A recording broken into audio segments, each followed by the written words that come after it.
And hopefully we won't have any technical difficulties with sharing screen like last time.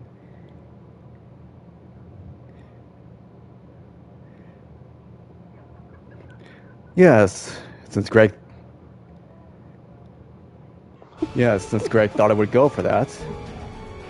You know what? There's something I gotta send in the chat. Hold on. Okay. Well, it's starting, so too bad. Get ready, Maria. Oh boy.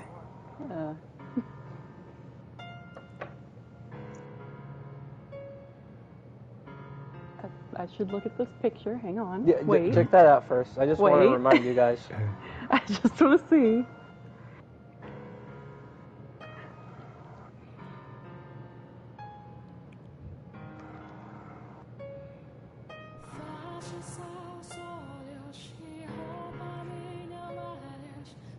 Any day now, Maria. All characters of this game are Well, I was looking at the reminder. Okay. So, is all that really true? It is. How do you know any of that, though? Because... what story should I go with this time? Should I use the letter again? Forget it. That's not important. The pipsqueak ain't one to go throwing around accusations like that for shit. Point is, I'll take your word for it. And if we get the door open and it turns out there's no one there, no harm done. So, you believe me? You're not lying, are you? No, I'm not. Then that's that.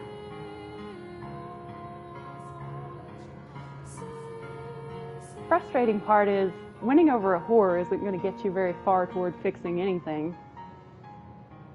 That's not true. Just knowing you believe me is reassuring.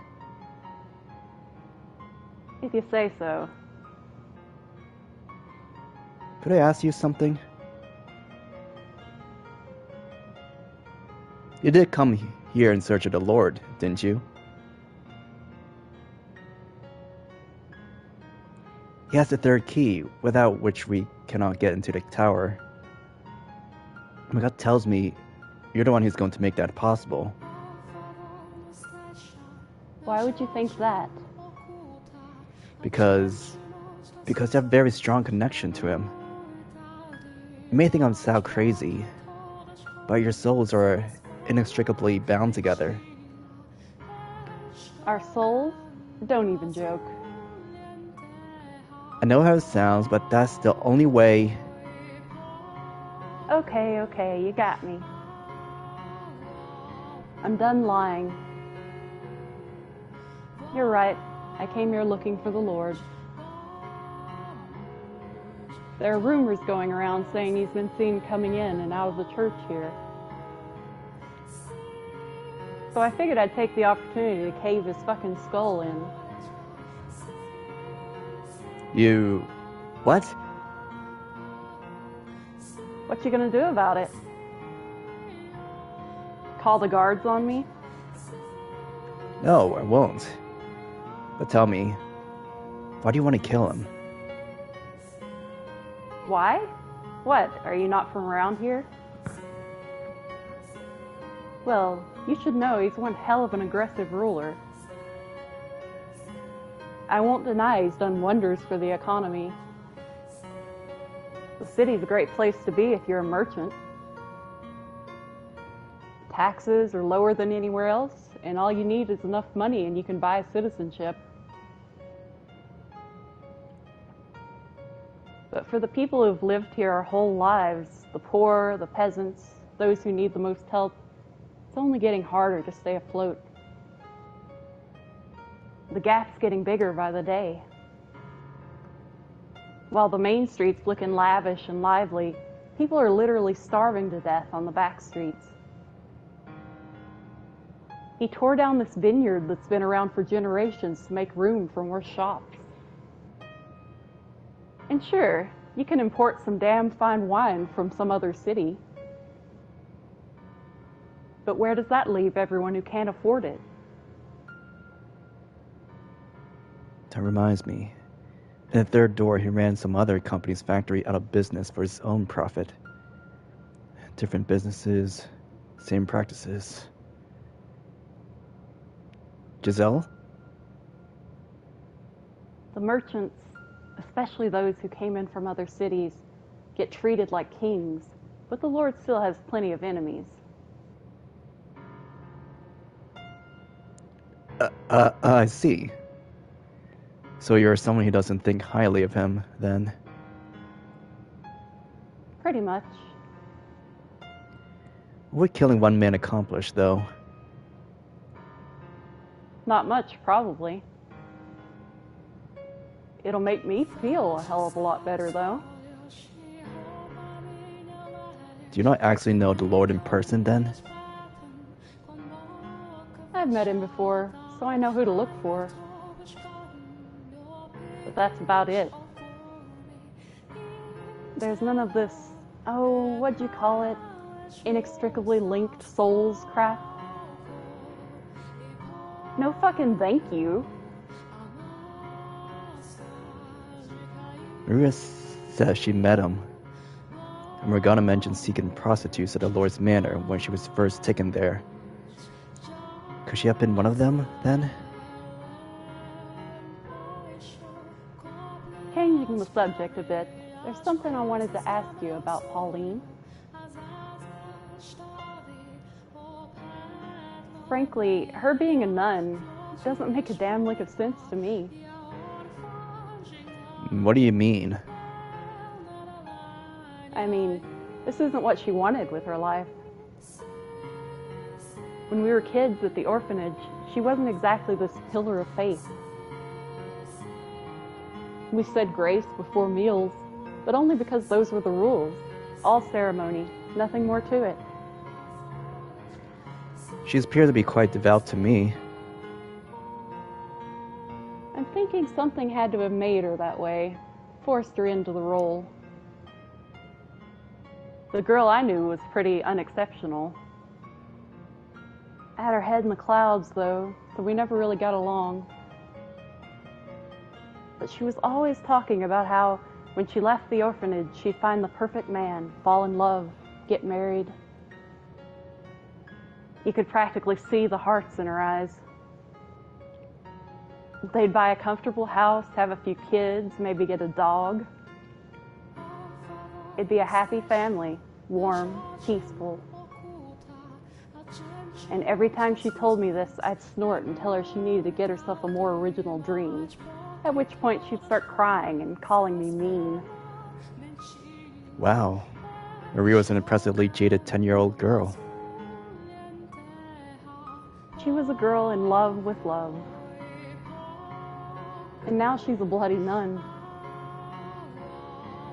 I guess it kind of makes sense as an extension of her unwavering trust shtick.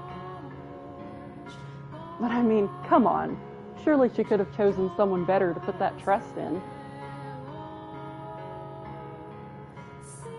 Anyway, I guess what I'm trying to get at is, as unreceptive as she was back there, she wasn't doing it maliciously. Not that I have any right to defend her after all the shit I gave her about it. You know, you're making it very hard to tell whether you like her or not. Don't think too hard about it.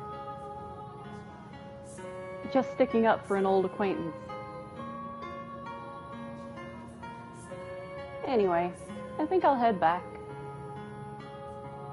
As concerned as I am about Morgana, there ain't much I can do. Guards aren't going to believe the ramblings of some whore, especially not when she's making accusations about the damned Lord. That part's going to be the real bitch, I figure. If there's anything I can do, let me know. You can find me at the brothel in town. Well, I'm off. Hmm? It's late. I'm not sure how safe it is for you to be wandering around in the dark alone. Maybe I should accompany you. Don't worry. This is my home turf. And besides, if someone did attack, I'm pretty sure I could outrun you. And overpower you at that. Yeah. The worst part is, she's probably right. But...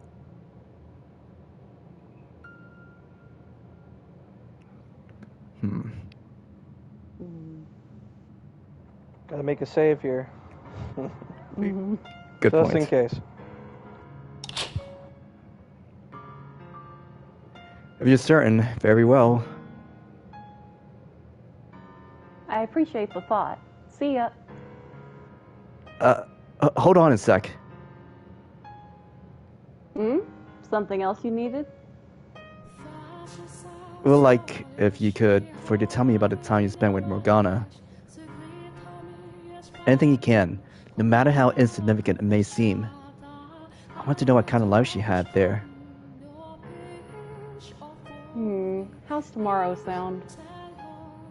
Tomorrow? I'll sneak into the courtyard tomorrow night. Meet me there and I'll tell you what you want to know. Why not now, though? No real reason. Just need a little time to sort things through. See you tomorrow night. Stay warm. Not even a chance to get another word in. Also, I feel like I'm dressed much warmer than her. Tomorrow night. That doesn't leave us with much time. Giselle? What? Ah, hello. What is it? You've been so quiet. I was getting concerned. It's good to know you're still there.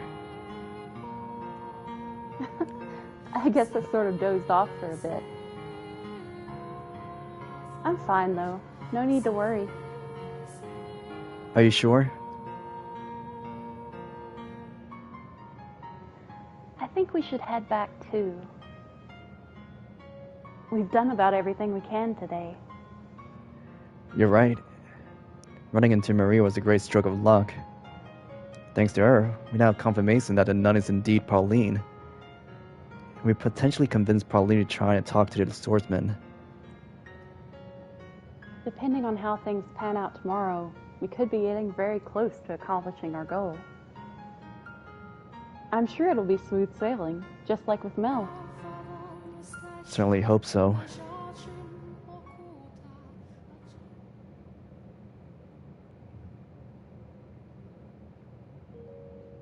So, before you go to sleep, do you want to talk for a bit? Of course. In fact, I was about to ask you the same thing. That's what you say, but on the inside, you actually enjoy being surrounded by girls more than talking to me, don't you? And you seem to enjoy teasing me. I'm just kidding. Truthfully, I don't think I ever wished you were there to save me more than then. I've never been comfortable in such spirited environments. Put 3 women in a room and it'll get like that. Yeah, it can be overstimulating. I could not have been more out of my element. I don't know. You seem to fit in pretty well to me. You really think so? You made for a great plaything. Oh yes, I'm quite good at that, aren't I?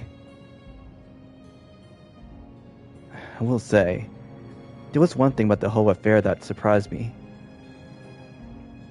Oh? What would that be? I did not expect I would be able to have such a normal and social interaction. And not because I'm awkward or a poor conversationalist. For most of my life, I was cursed, irregular. You were the only one who didn't treat me like that. It came to be what I saw as normal. And as such, being able to participate in a social gathering like that is very exotic sensation. It feels almost like it shouldn't be possible. You are normal, Michelle. An ordinary man. This right here, this is what I wish I always had in life. And for me to finally attain it in death. Though I suppose lamenting the details would make me ungrateful. I'm glad to have the experience, though. I'm glad to hear it. So, I know I've been talking about how much I want to save Morgana, and that hasn't changed. Neither is my desire to change everyone's future. But if you want to leave this place, to go somewhere far away and have a life of your own, you have my full support. You've got everything you ever wanted. You have the right to choose to stay here, live in this time. I wouldn't dream of it. I'm not going to leave you trapped in that darkness. I would not make the same mistake twice. Regardless, there's no point in choosing a life without you there as well, in the flesh.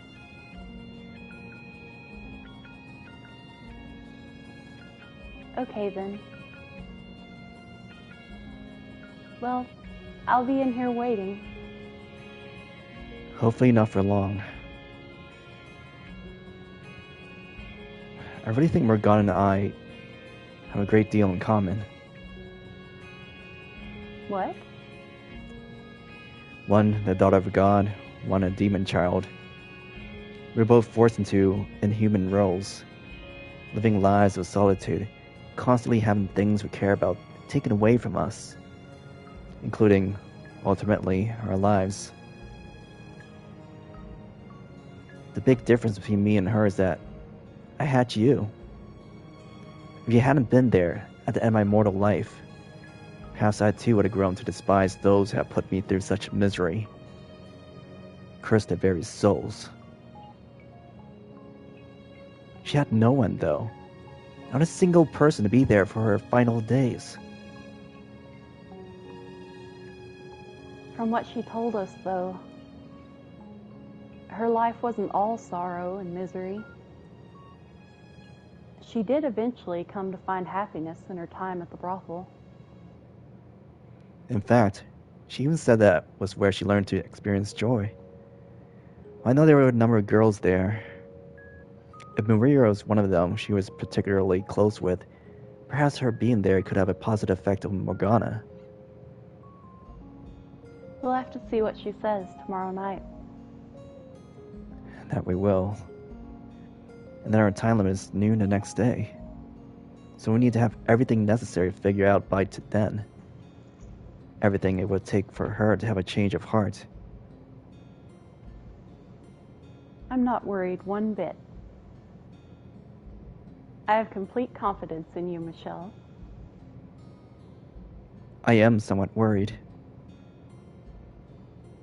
What's there to worry about? Here, I'll shout, "You can do it!" 100 times.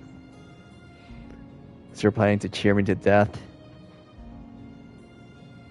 I just want every last bit of you to know I'm rooting for you. I assure you, you made it abundantly clear.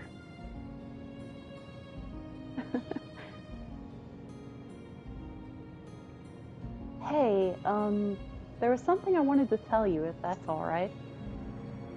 Yes?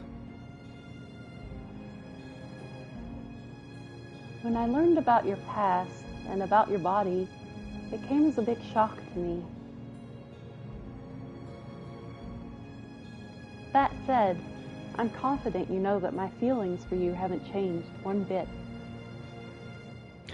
I do. But what I want you to know is that even if I had found out back then, instead of after having waited hundreds of years for you to return, my feelings still would not have changed. If you had told me while we were alive, I would have still accepted you. Now, of course, I know it's not something you could have come out with so easily,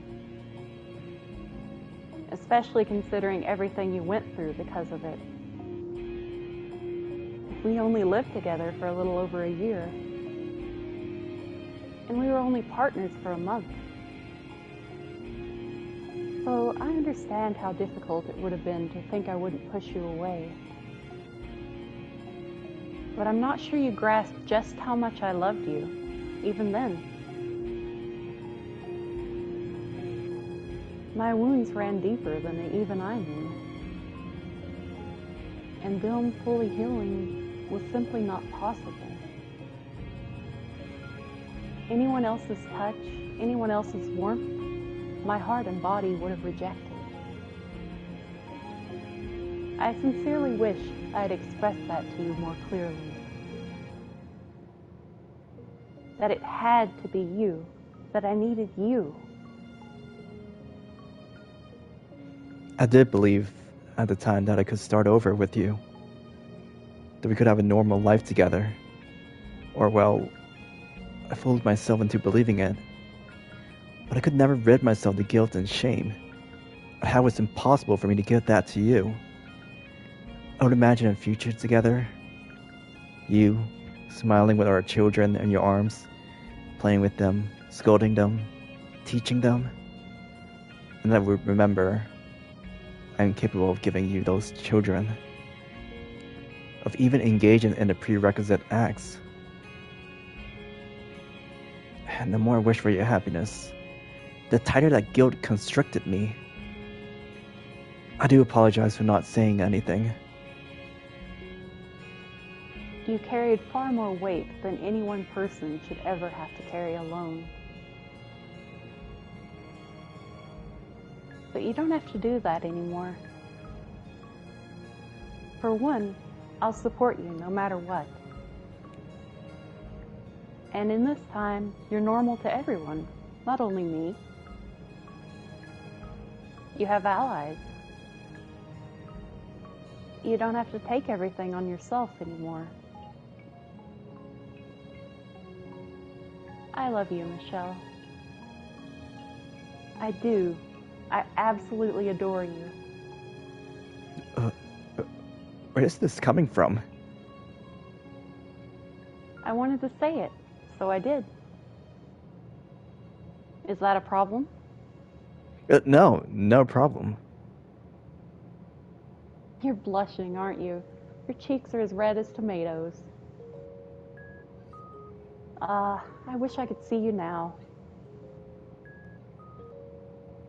I'm going to open the window.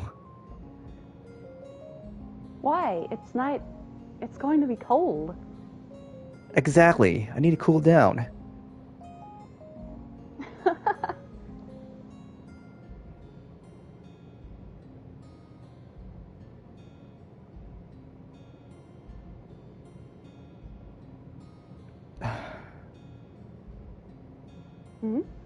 What are you eyeing at? It's a spring snow. It's gorgeous. There was hardly a cloud when I was outside earlier, and now it's snowing. Are you worried Maria might catch something out in this weather? Hopefully she's in bed by now. I've never seen it snow in the spring before. Maybe I just wasn't paying attention to what lay before the dark walls of that house. Maybe. Have you? Have I? Seen a springtime snow before? 3 or 4 times, perhaps.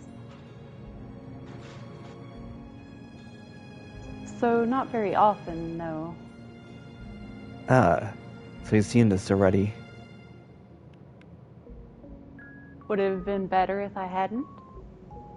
No, that's not what I'm saying. I just thought it'd be nice if it was the first time for both of us.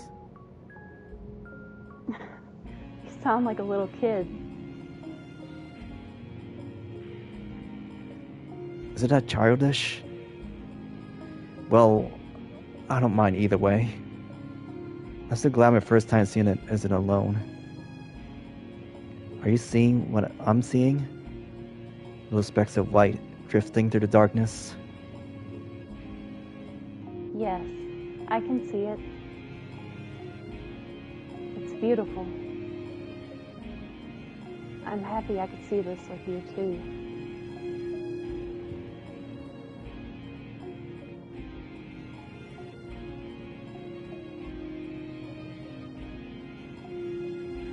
You don't want the wind to cool you off too much now.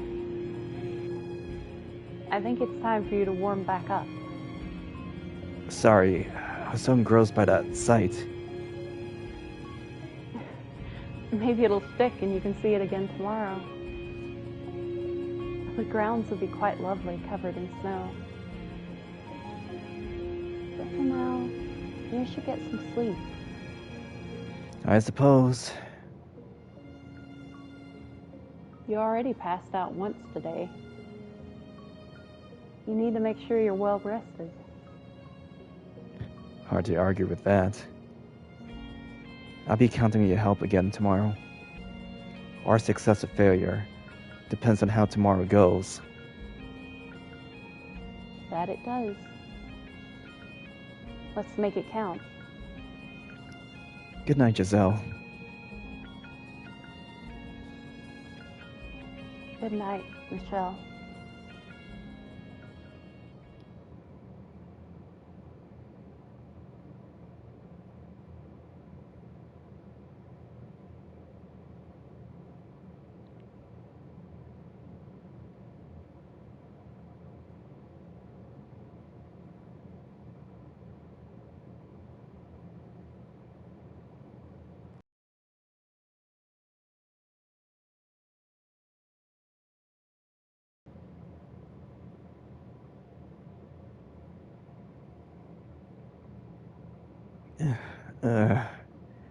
Huh?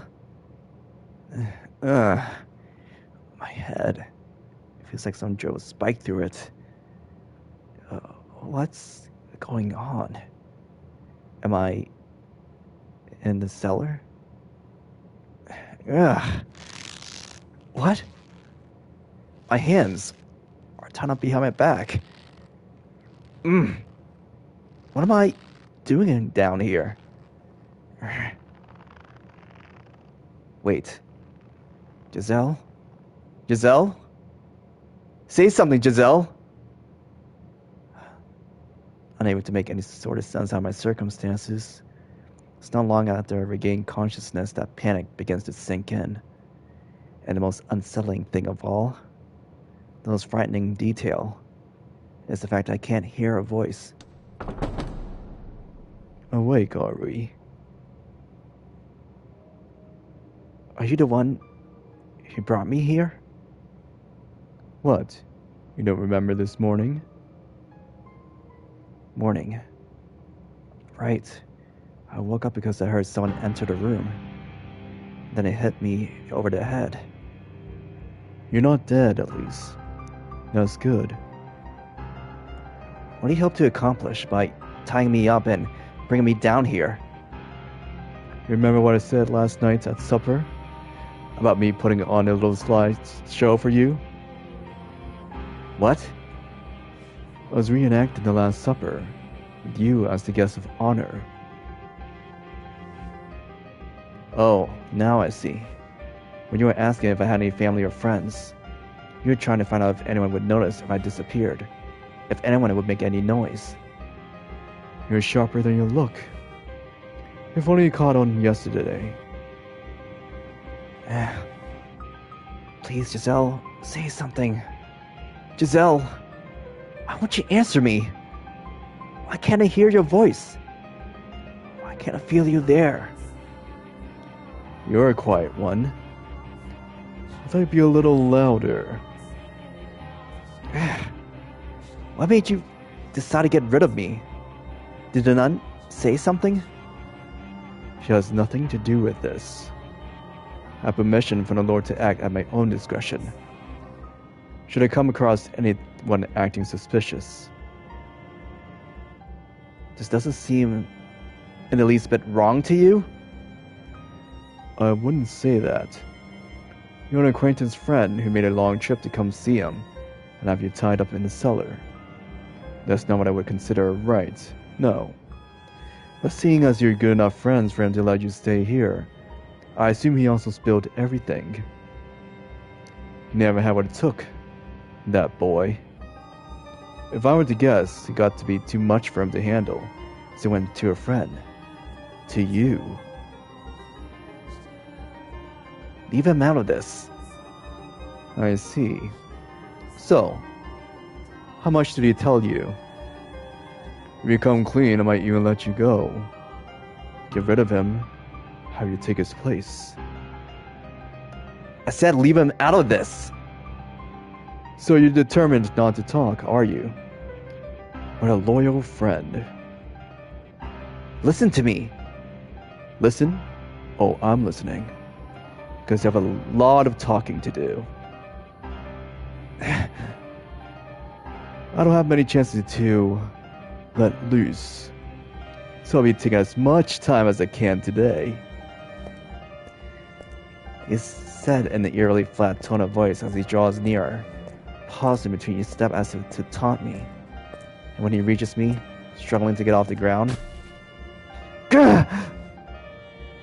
He slams his heel into my shoulder. Don't be able to use your hands, because you appreciate how much easier it is to stand up when you can, doesn't it? Help! Someone, please! Help!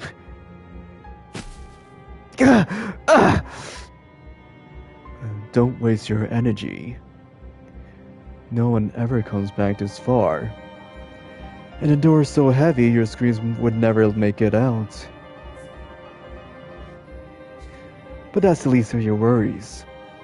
The door to the cellar has been locked, and the only key is right here.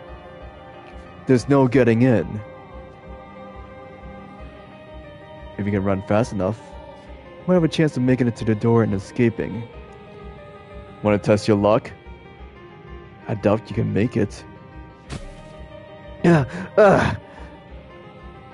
puts the full weight of his body into his heel, pressing down my spine, turning my breath into gasping sputters. I gathered together all my strength, but even that isn't enough to overpower him. Now, you're gonna tell me everything. What are you and the boys scheming? What's your endgame? Who else is in on it? Damn it! I don't have many options here. What can I even do in this situation? Tell me what I want to know, and maybe I'll let you live. I guess I have no choice but to tell him the truth. Alright, fine. I'll tell you everything. Just know that this is some attempt to beg for mercy. I came to his mansion in order to unlock the door to the observation tower and free Morgana. Mel is not the one who told me about her, though. I went to him and asked for his assistance. He didn't have to tell me, because I already knew. Both about her and what you're doing to her. Stealing her blood and making medicine from it. Who told you then? Morgana did. Morgana's soul told me everything. I'm not from this time. I live in the time after her death. It takes me several moments to process what just happened. A fire runs up my arm from my little finger, only turning into pain when it finally reaches my brain. I twist my head back to see that the man on top of me holding my right hand.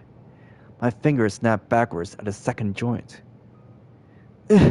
I'll ask you again. Who told you? Morgana did.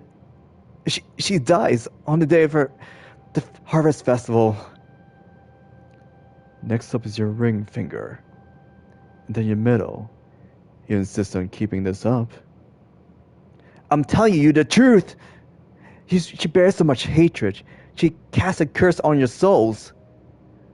I see what happens in your next life.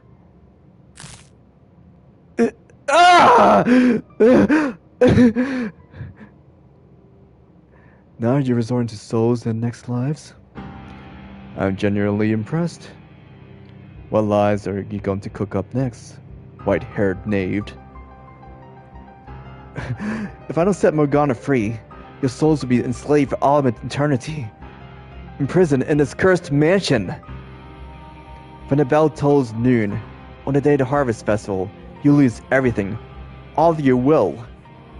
You cannot escape unless you do something. And the nun, the reason you locked up Morgana in the first place, she won't be safe either. She'll be killed. Ah! 2 fingers left. Can you keep up the act that long?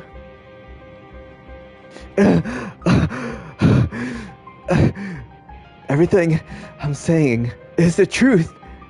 I've seen it all. My own 2 eyes. Why are you so insistent on maintaining this farce? Is it to protect the boy? Or do you have some other motive? Every last word is true. Continuing to lie isn't going to make this much any easier. Your voice is shaking. This pain is starting to get to you, isn't it? What you're doing to Morgana, it achieves nothing. You must release her and atone for your sins. Otherwise your soul, and the souls of those you care about, will be doomed to suffering. I see what this is now. You don't have the information I want, so all you can do is spin these lies. You thick-skulled bastard! There are other options, though. Beg me for mercy. Sob like a little child, sniveling your "please don't kill me's" and "I don't want to die's" and "it hurts so bad, please stops." Grovel on the ground, you tiny, pathetic man. You can entertain me, maybe I'll consider it.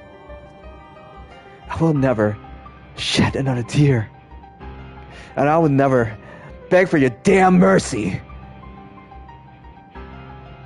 Nothing I said to you has been a lie. Some cheap attempt to fool you into letting me go. Every word of it is true.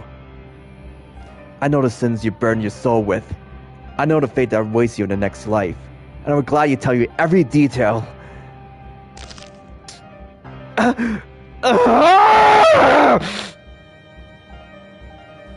You down to dust your thumb. Now, go on, you're so eager to tell me. Let's hear about my supposed next life, shall we? In your next life, you lose your memory in an accident, causing you to forget your own humanity. The innate savagery you normally keep hidden beneath a mask is released, unrestricted. You turn to a creature no more than... No, you turn to a beast. My mask. You murdered countless people, including the woman you once called your lover. Lover. Hers is a name you know very well. Pauline, your tether. My tether? How do you know that word? Because I know everything. I know what you wanted. I know what you were never able to attain. You idolize humanity, and you yearned for peace. You're telling me I killed a nun in my next life? I am. That is the fate that lies waiting for you. Her love for you is so strong she refused to believe you're dead. She leaves her seaside hometown in search of you, and she finds you. But you slaughter her. Did you say she lived in a city on the sea? Listen to her. You also lose someone else. A woman who tried to give you the peace you so desired, which eventually caused you to succumb entirely to instinct. Enough!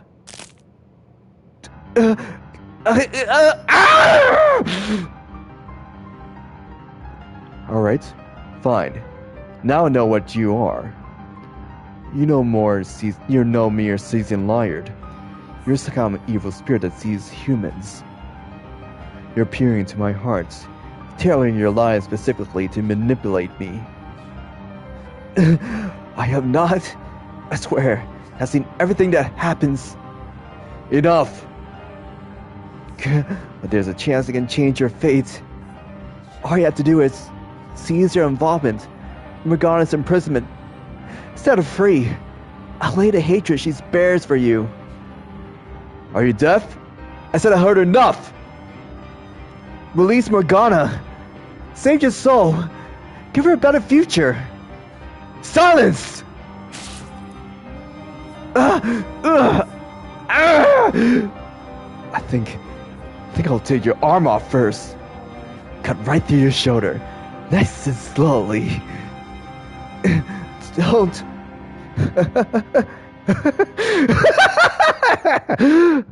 It'll still be attached for a while yet. Don't you worry. You hear that, spirit?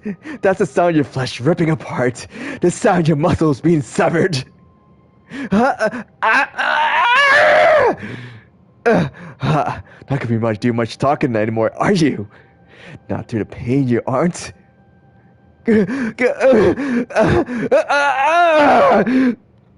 Plead for your life, spirit. Beg for mercy.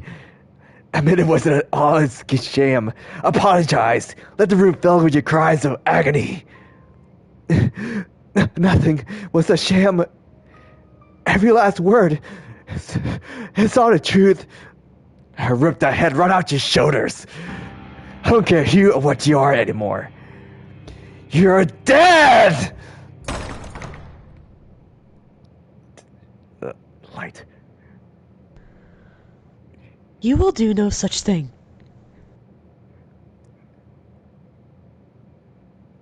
Get back. You will not harm him further. Pauline.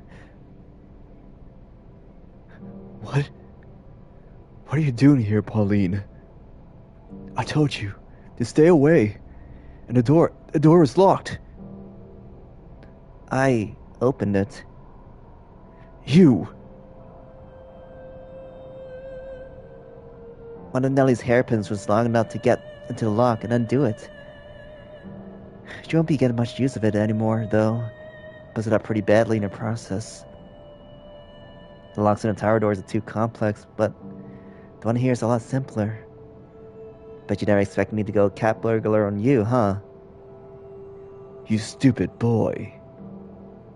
Oh, what was your question last night again? Something about being on the edge of a cliff or whatever? Well, here's your answer. I'll do everything I can to save both of them.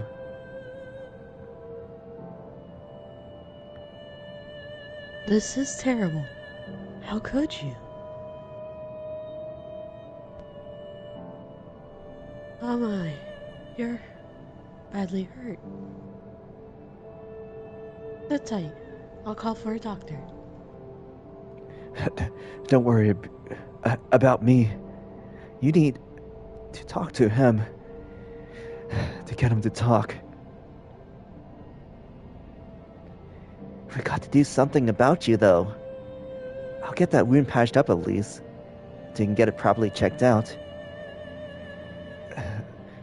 Thank you. Was it you who went to get Pauline? No, I ran to her while I was looking for you. Which once he told me she was looking for him. Neither of us were having any luck, so we scoured the mansion together.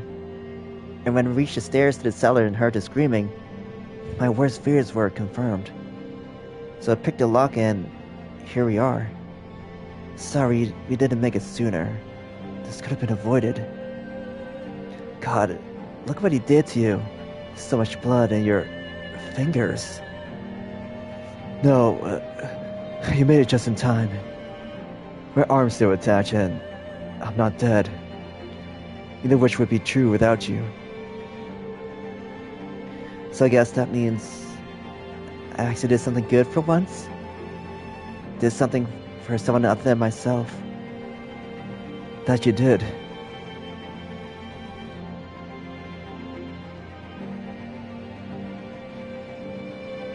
Everything Michelle said, it's true? The Lord isn't storing his valuables in the town. He's got a girl locked up there. Well, is it true or not? It's still the Lord's property, either way. The church is being funded with her miracle blood. So that makes her valuable, yes. So you're saying I've been handing out human blood and telling people it was medicine. Not human. Witch. No, Morgana is a human girl. She hasn't become a witch yet. At least not here. All this time, I've been lying to people who believe in me without even knowing what I was doing. Like you said, you didn't know. You haven't done anything wrong. Ignorance does not excuse sin. All that time I spent with you, and I didn't notice anything wrong. That was the idea. You weren't supposed to notice anything. It's not your fault I deceived you. It's unreasonable to think you should have been able to. All that. You did it to help me though, didn't you? Like a stupid little girl. I assumed it was all out of the good of your heart. Never once stopping to think anything deeper than that. About where it was all coming from. Maria was right. I was blind. I was content to be pleased about the people I thought I was helping.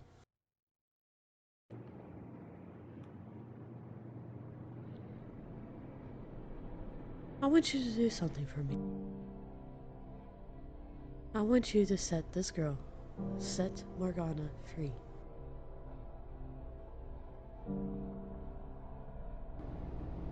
Please do not make your sins any greater than they are already. But without the witch's blood, we lose the Lord's patronage, and then the church. What good is a church that isn't actually saving anyone? Actually, no. That's avoiding the point entirely. What do you mean? To tell you the truth, I never really cared about the church at all. You what? How can you say that? When you've always been so unconditionally charitable, even if it meant giving away food or money you needed yourself. People call you the saintess because that's what you are. A saint. It's true. I did do that. But the fact is, I'm no saint.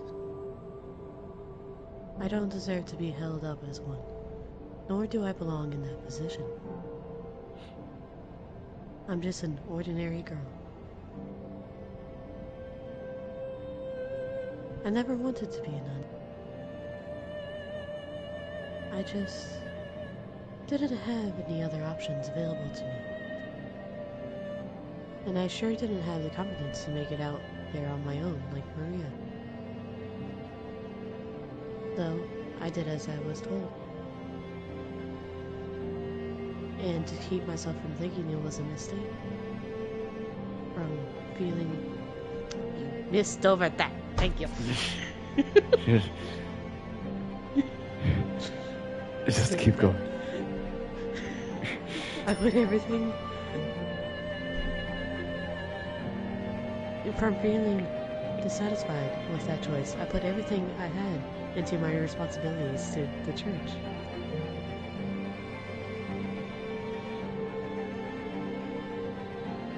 My unconditional charity was rooted entirely in selflessness. And the longer I kept it up, the harder it became.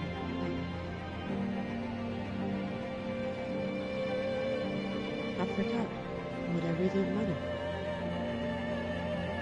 And what would that be? A normal, happy life, as an ordinary girl. In a city on the water. What? That's what you said your dream was. For your next life. Right. Yeah, a quiet life was a man I loved. You might get that wish. In fact, Huh? that's what you said, wasn't it? That your next life, she lives in a city by the sea. That is correct. In your next life, probably, you're not a nun. You're an ordinary girl who lives in a seaside city. A sweet, cheerful, energetic girl who wears her heart on her sleeve. You have both your mother and father. And I.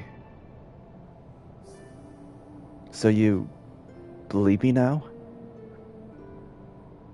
I don't know. Your claims are utterly ridiculous. It's getting harder to think you're lying. That's what you really wanted, Praline. What should I have done instead? I envy what you had. That's solace. The last thing I wanted was for you to lose it. But you're saying you found no peace in that life? That's right. So what should I have done? I wanted you to take me away from this place, somewhere far away. I wanted you to make it so I could be Pauline, not Marie.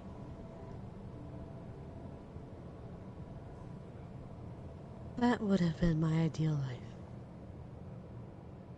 To live with you, to have a family with you.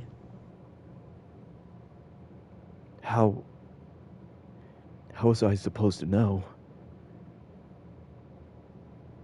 You couldn't possibly have known. I realized that. And that makes me every bit as conflicted as you. Set Morgana free. I will be expected to pay for my crimes. That itself is not a problem. I have every intention of facing the consequences. But we have done terrible, gruesome things. I don't know what the usual punishment for is such in this land. If I had to guess, I would say execution. And me being an outsider makes it easier for people to place the blame on me. I won't be able to take you away.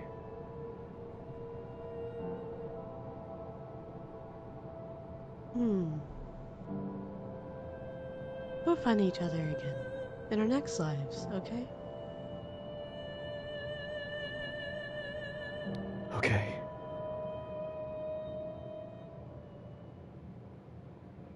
As I'm sure you heard, my involvement in this conspiracy ends here. I'm glad to hear you decided to take action.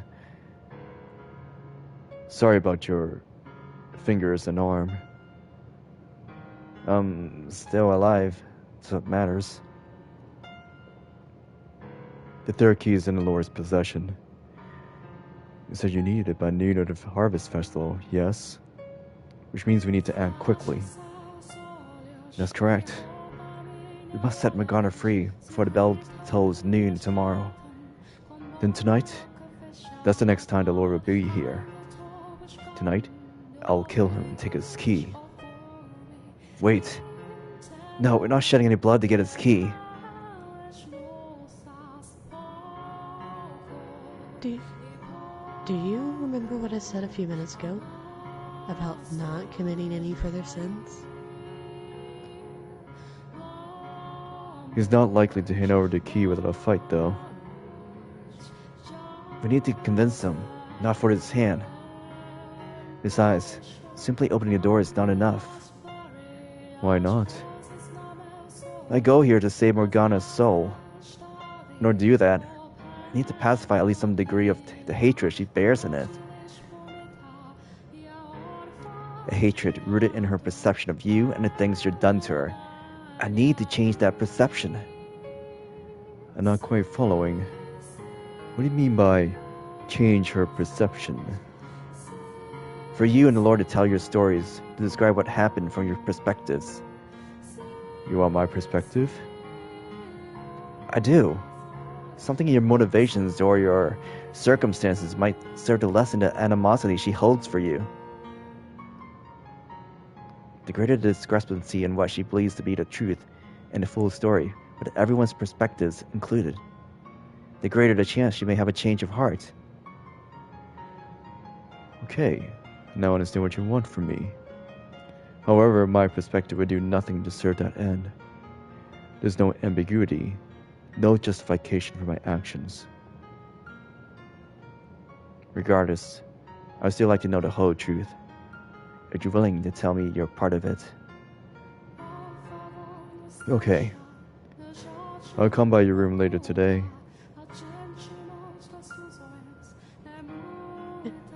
Hey, is it alright if I'm there too? Sorry, I would rather you weren't. Why?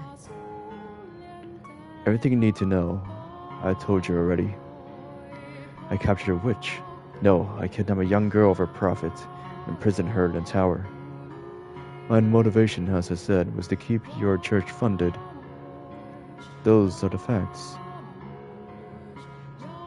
The things I did along the way were brutal and inhumane. I hope you can understand why I wouldn't want the woman I love to hear any of that. I understand.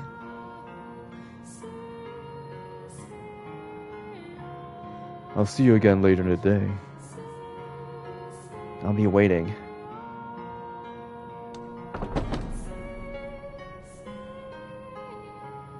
I should get going too. You're going to need medication and something to get that arm dressed properly. If there's anything else I can get you, let me know. If you want to see a doctor, I'll find you the best one I can.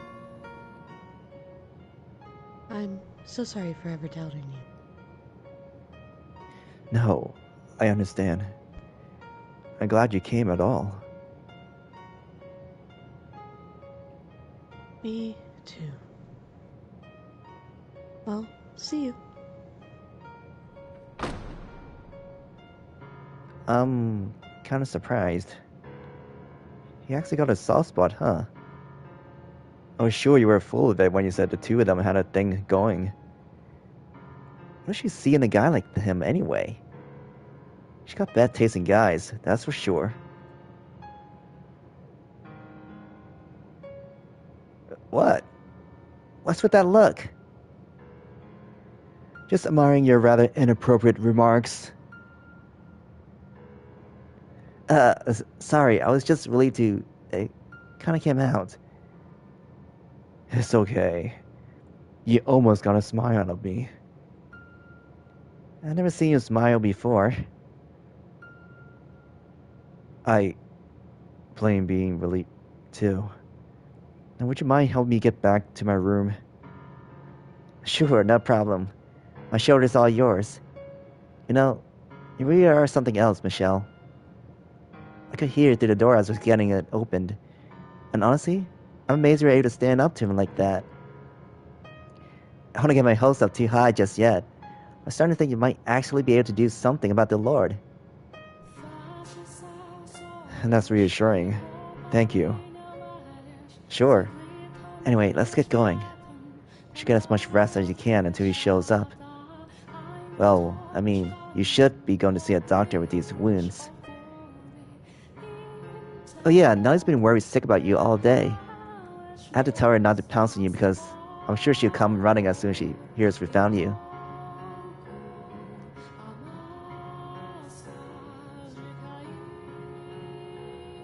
Giselle, you were right. I do have people who will support me. People who are grateful for me, who show concern for me. But you have to know, Giselle, it's your voice that I want to hear more than anyone else. Why can I not hear you? Where are you, Giselle?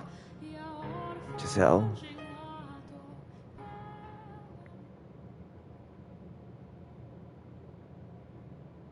It's almost sunset.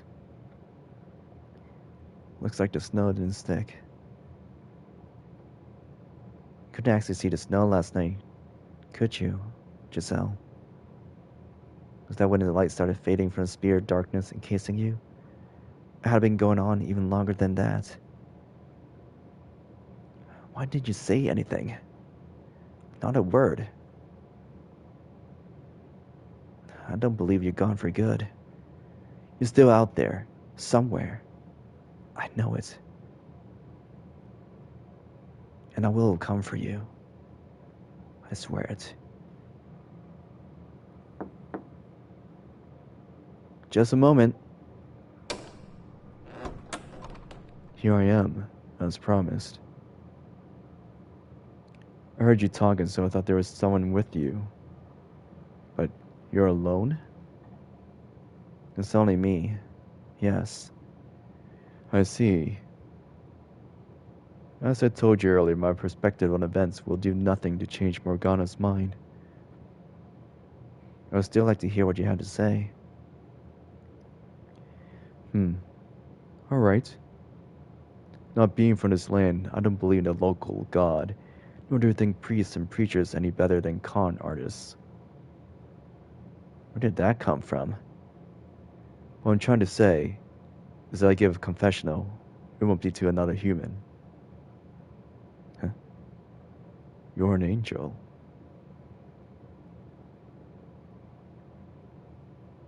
Come again? The angel from the stained glass window. That's you, isn't it? Oh, wait. How on earth did you come to that conclusion? I was thinking about everything you said earlier in the cellar. The fact that you knew about Morgana, the fact you could see into my heart, and in particular, how are you talk about saving people's souls? Salvation is not a man's job. Which means it must be something else. I will tell you everything. Every foolish mistake. Every terrible crime. In exchange, I'd like to tell me what I am to do next, to lead me down a path I am to take.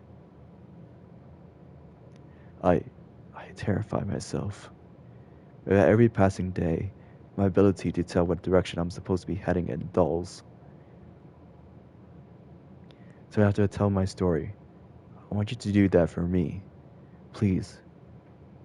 Will you show me the way? I can no more decide the path you take than you. But you saw into my heart. Giselle, if you were here, you encouraged me to agree to his request, wouldn't you?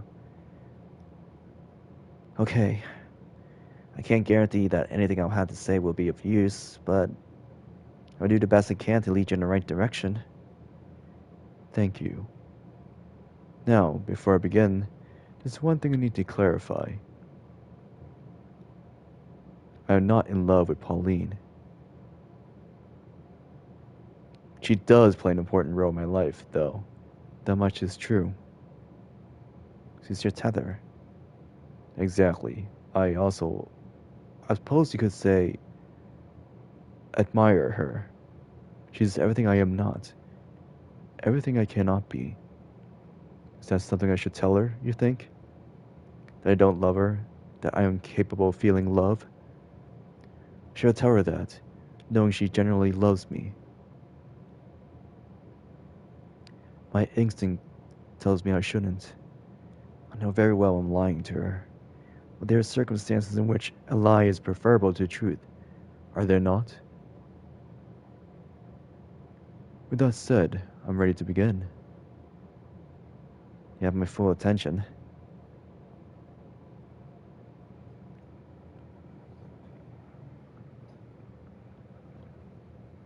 Please don't be like another storybook, man. It's just all words on the screen. As you know, I'm not from this land.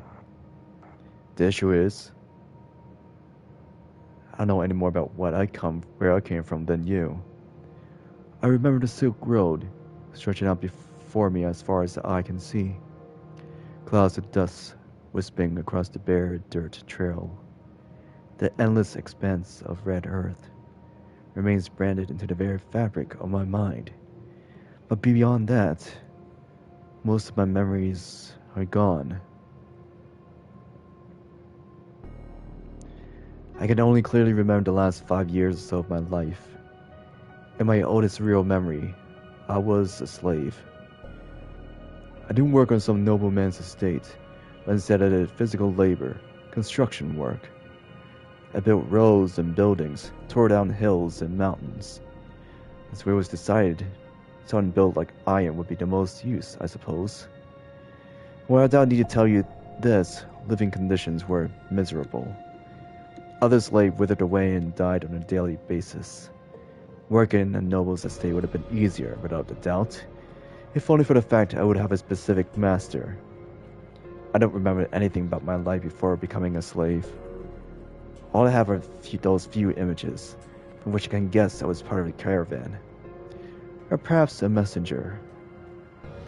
I vaguely remember being waylaid. We were vastly outnumbered, massacred with little resistance.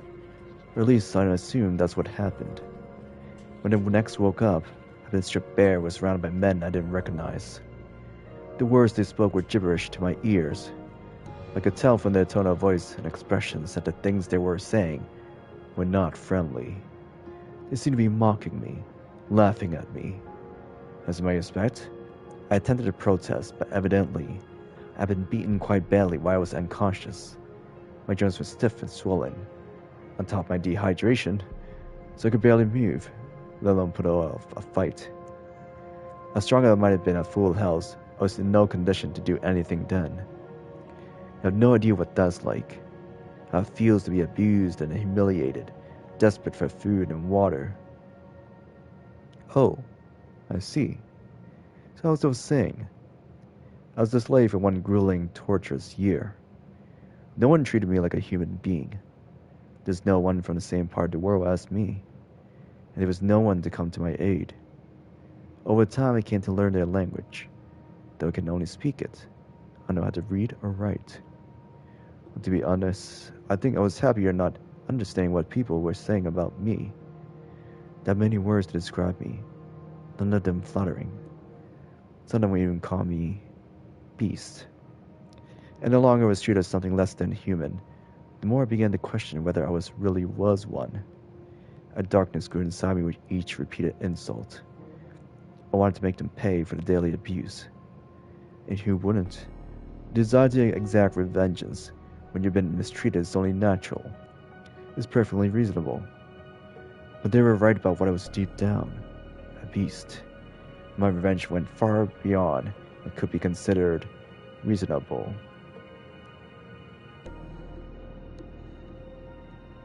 4 years ago, I was sitting in a carriage as it rattled along a dirt road. This was not the kind of carriage you rode around in town in, but a filthy slave transport. It was packed front to back with slaves, or soon to be slaves, I suppose I should say. There were men, young women, and even children. Everyone wore a look of hopelessness on their faces, and no one had the strength left to resist. They looked like me a year earlier, deprived of food and water and beaten into submission. The slave traders' guard were armed, of course, swords hanging from the hips, ready to cut down anyone who showed any sign of resistance. So they sat there, lamenting their fate. Sitting beside me was a young girl, crying in silence. Glancing over at her, I caught a glimpse of her face. Large chunks of skin seemed to have fallen off it. It was, suffice to say, an unusual sight. Beyond that, I didn't think much of it. I didn't find it disturbing or unpleasant. Perhaps because I had a similar, unusual appearance. What caught my attention, though, was the way she was crying. I'm not sure how to describe it, but it seemed different somehow. From everyone else crying in the carriage, it was almost like her tears were not for herself. Why are you crying? At my question, the girl turned her head up to look at me. Surprise crossed her face for a few brief seconds, but that was her only reaction to my appearance. I assume her thought process was roughly the same as mine, so she felt no need to fear me. After a moment's hesitation, she said, I'm sad because I didn't get the chance to show my gratitude to people very dear to me. Her response perplexed me to no end. Why was she concerned about showing gratitude? Why was she not despairing of her own circumstances? What was that emotion that gripped her in that moment? Not hatred for the slave trader, or sorrow for herself. To this day, I still don't understand. But that wasn't the only thing I found curious. Her voice, despite being soft, cut through the crying and wailing of the other slaves. A picture like a single patch of clear water in the middle of a swamp, untainted by surroundings, gently undulating. One sentence was all she said, but there was something unbelievably calming about the sound of it. For a moment I was filled with a sense of tranquility, and though you may not believe it, I wanted to get her out of that filthy carriage, then do the shackles threatening to detain her. And so I took action, driven by that desire. This is no lie, I promise.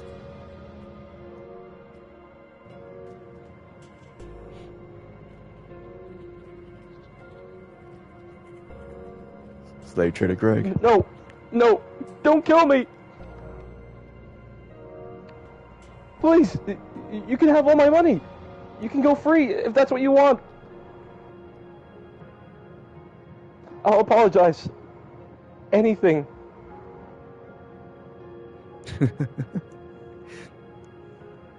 What? Why are you laughing? Please spare me.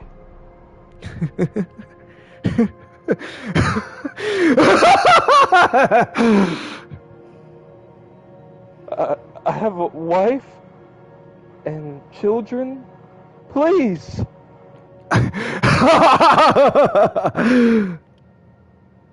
I'm begging you. Why should I care? Holding a sword in my hand felt amazingly right. Whatever work I once did must have required me to use the blade. Even with the shackles still around my wrists, I had little trouble slaughtering the slave traders and their guards. They let their guard down because we were restrained. The thought of anyone resisting never once crossed their minds. Dead bodies sprawled out around me. Corpses I had made, lives I had snuffed out. Look at this. See? No one can defeat me. There stood no chance against my strength.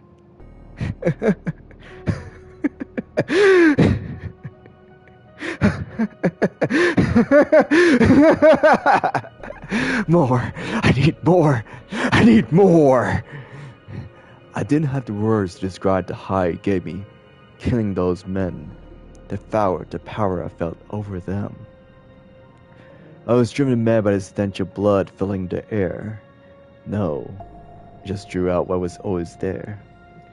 Even when I weren't already deranged. The corpses would have nothing to stimulate in the first place. Love that stock scream sound.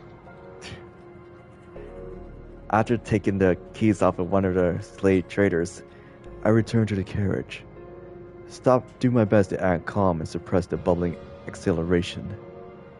Hey, you! Unlock my shackles for me. I'll do myself if I could. You! Say something, would you?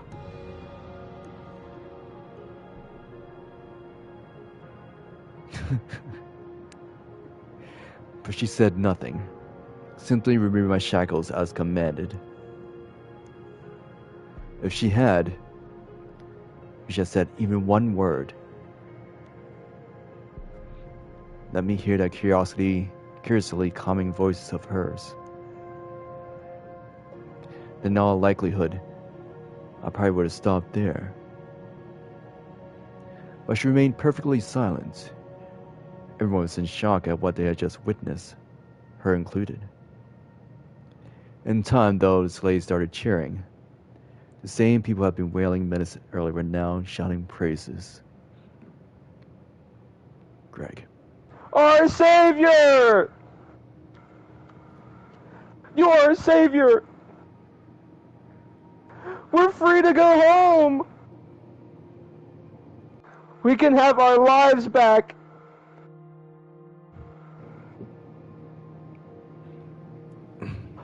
Undo our shackles, please! I'm a beast.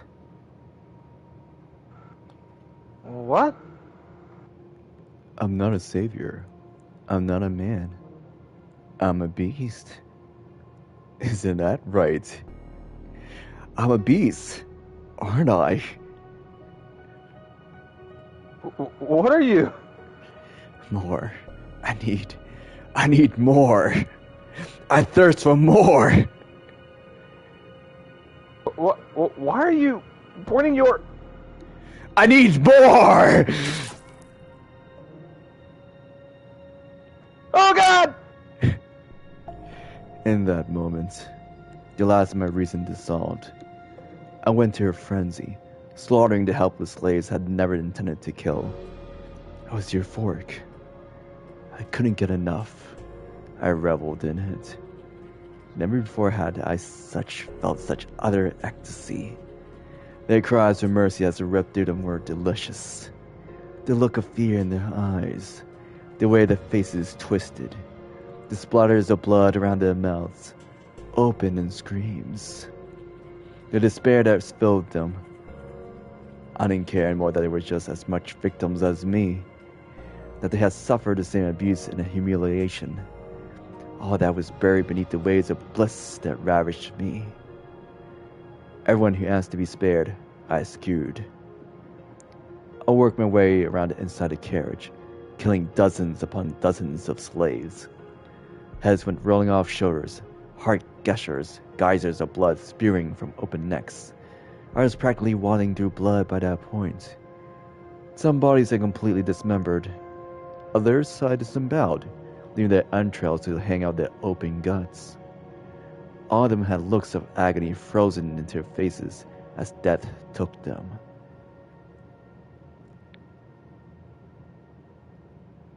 I don't know if I was unconsciously avoiding her, if it was just a coincidence, but the girl was the only one left alive.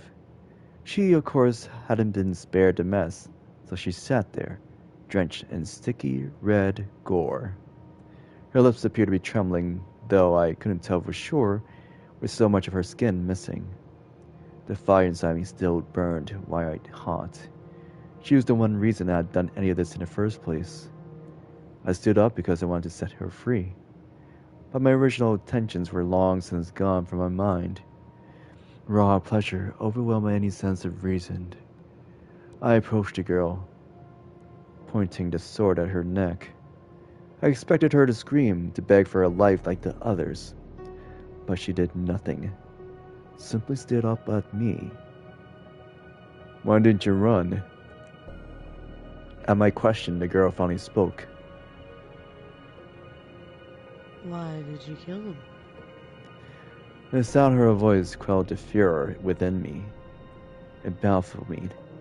I had no control over it, yet this strange girl could pacify me with a single utterance. The words he used didn't matter. It was her voice. She could have called me a monster. It would have had the same effect. Because I felt like it. I couldn't explain my reason for murdering the slaves. I didn't have the words to express the feelings that drove me. All I could tell her was that I did it because I felt like it. And why haven't you killed me yet? I couldn't find a sure answer for that question in my somewhat rattled mind either. In retrospect, I realized now that her voice was my first tether. At the same time, I had no idea why I didn't take her life in any of my frenzy. I killed other children, other women. Young, old, sad, miserable. It didn't matter. Nothing has so much as prickled my conscience. I don't know, I said, and then I stepped off the carriage and walked away. Left with questions I couldn't answer. Was I really a beast? Was unleashing my innate savagery and reveling in the massacre of helpless people really all I wanted? I didn't know. After escaping from slave traders, I became something of a bandit. I had no hope of anyone taking me in. Not only was I a murderer, I was a foreigner. Nor did I have any chance of finding decent work. So I lived by the sword, killing and plundering. The money, I honestly didn't give a damn about. I had no desire to be wealthy. It was solely a matter of survival. That, and quenching my thirst.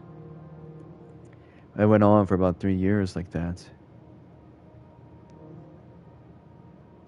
To finally encountering something I couldn't defeat with my sword. No amount of muscle was enough to protect myself from disease. One day, I woke up with the chills, my vision blurry, barely able to move my own limbs. I set off for a nearby village, hoping to see a doctor, but my body didn't last that long. I collapsed on the side of the road, drained of my last strength. It was a moderately busy road at that, so I assumed I had made it close to the city. Dozens of people passed by, silently pretending not to see anything. I didn't look like someone a respectable person would want to involve themselves with in normal circumstances. It was no surprise they weren't interested in this sick, filthy, foreign man. Hell, I can remember the last time I had bathed. It was hard to look at me, let alone get anywhere near me. This is where I'm going to die, I thought.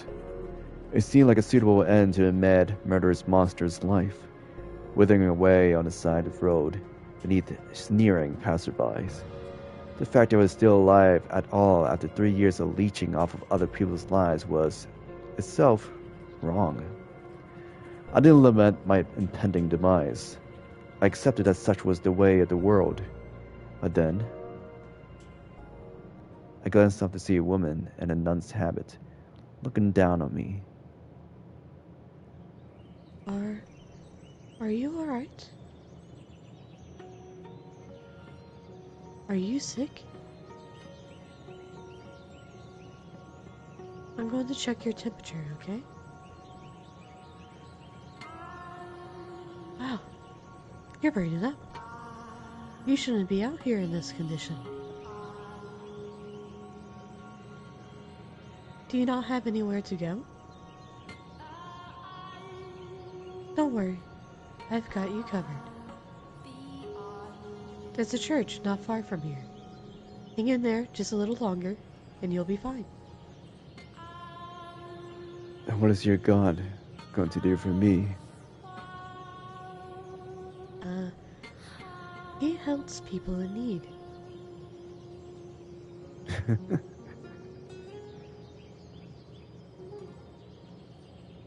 It's not very big, but we've always got room for people who need it. You can rest up in one of the open beds, and I should be able to get you a little something to eat. I promise it'll be better than staying out here at any rate. Can you stand? Um, not a problem.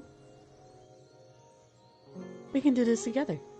Put your arm around my shoulders. The church isn't that far. We can do it. You are going to carry me? Yep.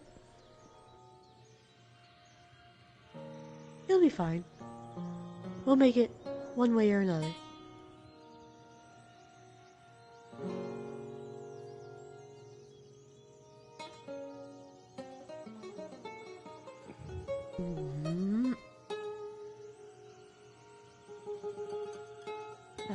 Almost. We're almost there. Just a little longer. I'm heavy, aren't I? Very, very heavy. But that's not a problem. I can do anything if I put my mind to it. Just throw me into a ditch. Now. God doesn't like his children talking like that. Almost there. We're almost there.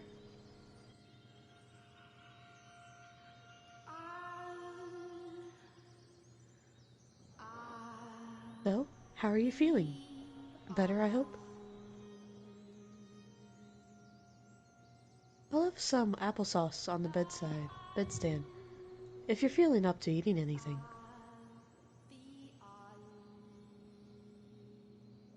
And you're welcome to stay here as long as you need to. Why did you help me? Because that's what people do. They help each other. That's not what most people do. I like to think that it is. You church people are exceptions. I'm not sure I agree with that. This woman is only showing compassion because she doesn't know what I am. She wouldn't be so friendly if she knew I was a madman and a murderer. Is there anything else you want? Let me know.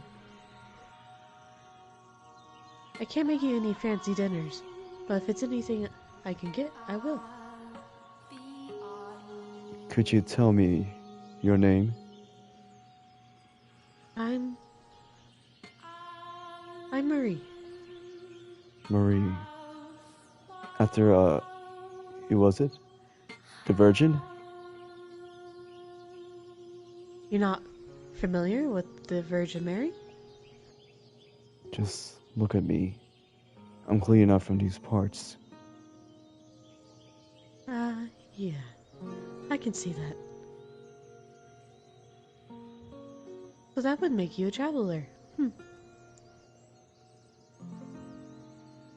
You speak the language very well, though.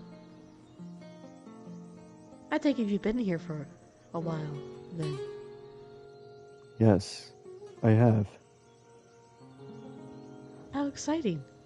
So when you're feeling better, maybe you can tell me about the country you came from. I've never been far from home, so I'm curious what it's like elsewhere. There's nothing I could tell you.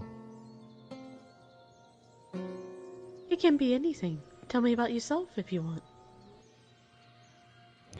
I'm less inclined to do that. Get better soon, okay? I'm looking forward to hearing all about it. I'm not sure there's anyone out there more desiring the Virgin Mary's name. What was that? Your name. It suits you. Oh, no. Not at all. I'm incredibly flattered to hear you say that, but I hardly live up to the name. What's your name, by the way? I have no name. You don't? If you want something to call me by, you can choose a name for me. Anything you want. I am nameless. You give me a name.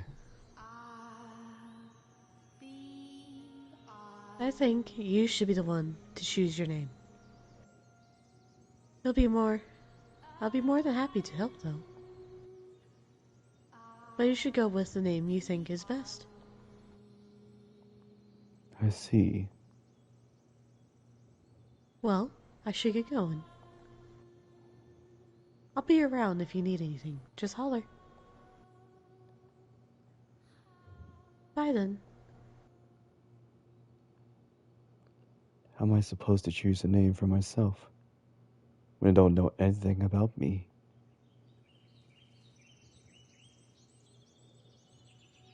I recover quickly with a proper bed and a roof over my head. Out on the road, I've been certain I stood no chance, but I was back on my feet after only 3 days at the church. My body was more resilient than even I knew. And now that I was back in health, I had no intention of sticking around. Thank you for everything. I would be dead if it weren't for you. No thanks necessary. I'm just glad to see you're feeling better. There's no need to be in such a rush to leave, you know. Stay a bit longer. Make sure everything's alright. I'm not going to stay any longer than necessary. If you're sure. Take this as payment for the food and lodgings. I can't accept that. No. We don't charge for charity. Charity is not free. You paid for it. Let me pay you back. I can't. Please, take the money. If you insist, I can accept it as a TC. TD. Think of it like a donation to the church. Like you said, the work we do isn't free. Alright then. A TD it is. Thank you. And may God bless you for your generosity. So long. Hey, if you're ever in the area, maybe you can stop by sometime. I never did get the church to have that talk with you. And I was really looking forward to it. I'll just cause you more trouble. No. What? No, you wouldn't. What makes you think that? Are you afraid you'll scare people off because you look different? I really don't think you would be worried about that. It's not just my appearance. Do you mean it? There won't be any trouble having me around? I absolutely mean it. Okay. I'll consider it. Wonderful. I can't wait to see you again. Yeah.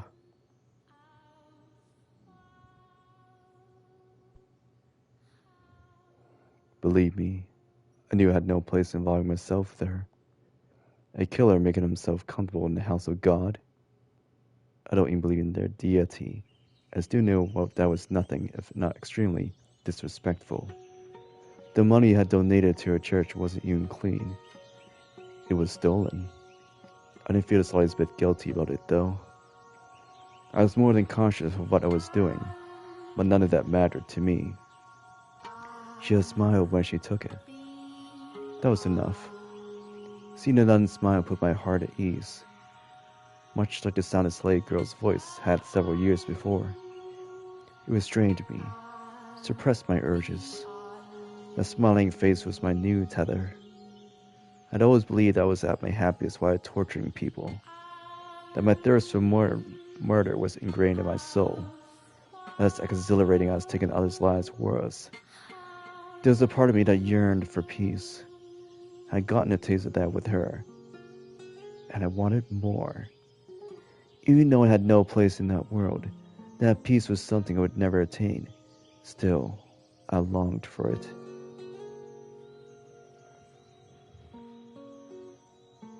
It started with brief visits every few months. In time, though, their frequency began to increase. Soon it was once a month, then twice, then once a week. The length of my visits gradually grew as well. Every time I showed up, the nun greeted me with a smile, quenching my thirst without the need for blood. The more we met, the more I endeavored to be a normal man around her, or to play the part of one. I thought if I acted like there was nothing wrong with me, then I wouldn't be out of place at her side. I wanted to feel like I belonged in that peaceful world where she lived.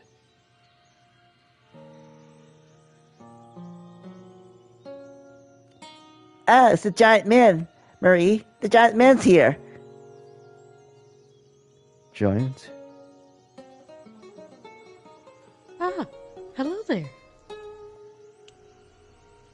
I was beginning to think you weren't coming this week. I was having trouble deciding what to bring you. You're always welcome here, you know. You don't have to bribe yourself in. But I appreciate it. Thank you. I wouldn't feel right if I didn't bring something. I brought a variety of fruits for you today, so you can share them with the children. They'll be delighted. Thank you so much. It's nothing, really. So, have you decided on a name for yourself yet? Not yet. No. Nothing at all? It makes talking to you a little awkward, not having anything to call you. In that case, a giant man is as good as anything.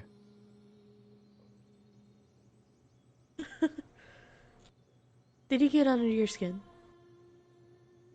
A little. Not that big, am I? We're all giants to little kids.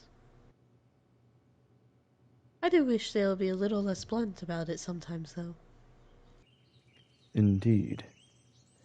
I suppose it's better than being afraid of me. The children here have strong nerves. They're ordinary kids. You're just not a scary person.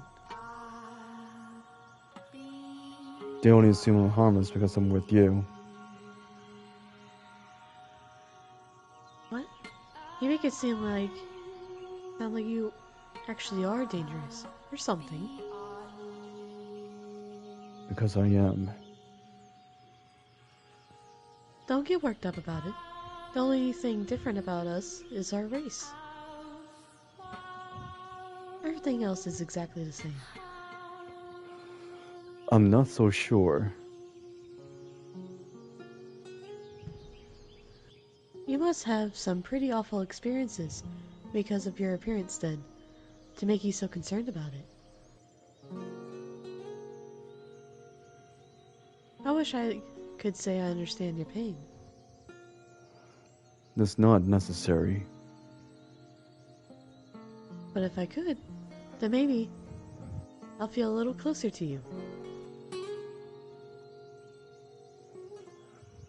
If only I ever even half the same race as you. You have nothing to gain from being more like me. You don't think so?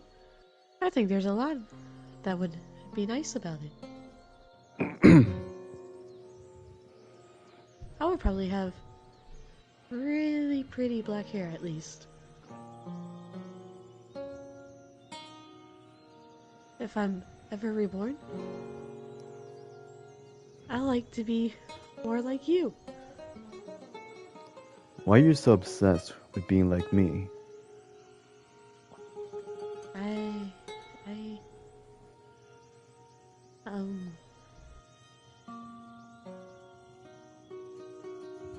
I just am. Oh, Yeah.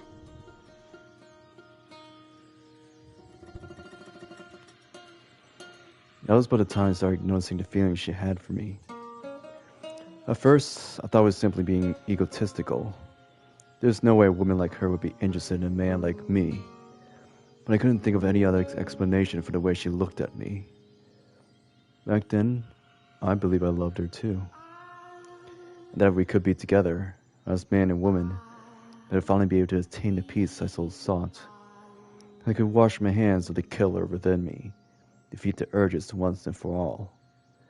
I could step out of the darkness I lived in for so long, that I would be able to see the light, that I would be able to experience love like any other ordinary man.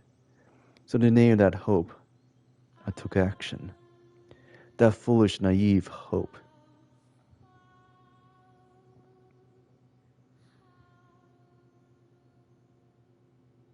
What are we doing out here so late at night? Sorry for asking you to meet me on such short notice. I hope it wasn't too much trouble sneaking out. It certainly wasn't easy. So you had something to tell me? What I'm about to tell you, every last word is sincere. And then once you heard me out, I want you to turn me down. What? Over the past few months, I come to at least somewhat understand responsibilities and restrictions placed on you as a nun. But even ignoring the obligations you have, I know good and well I'm not a suitable match for you. Which is why, as I said, I would like you to turn me down.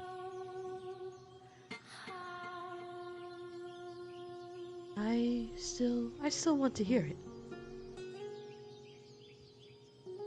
I love you. I fell for you the moment I first saw you.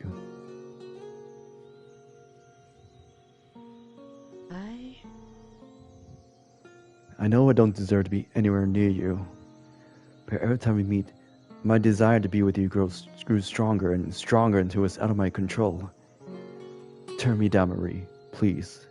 I will stop trying to get close to you. I'm not Marie. You're not... What? Our real name is Pauline. Pauline? Marine is my baptism name. It's not the name I was given at birth.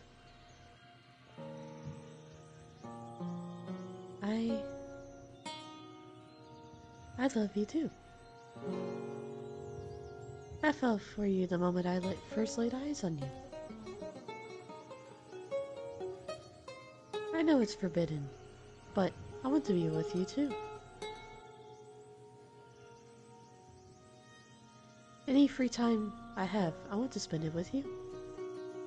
I'm glad to hear you say that. Thank you for being honest with me. No, thank you for not turning me down.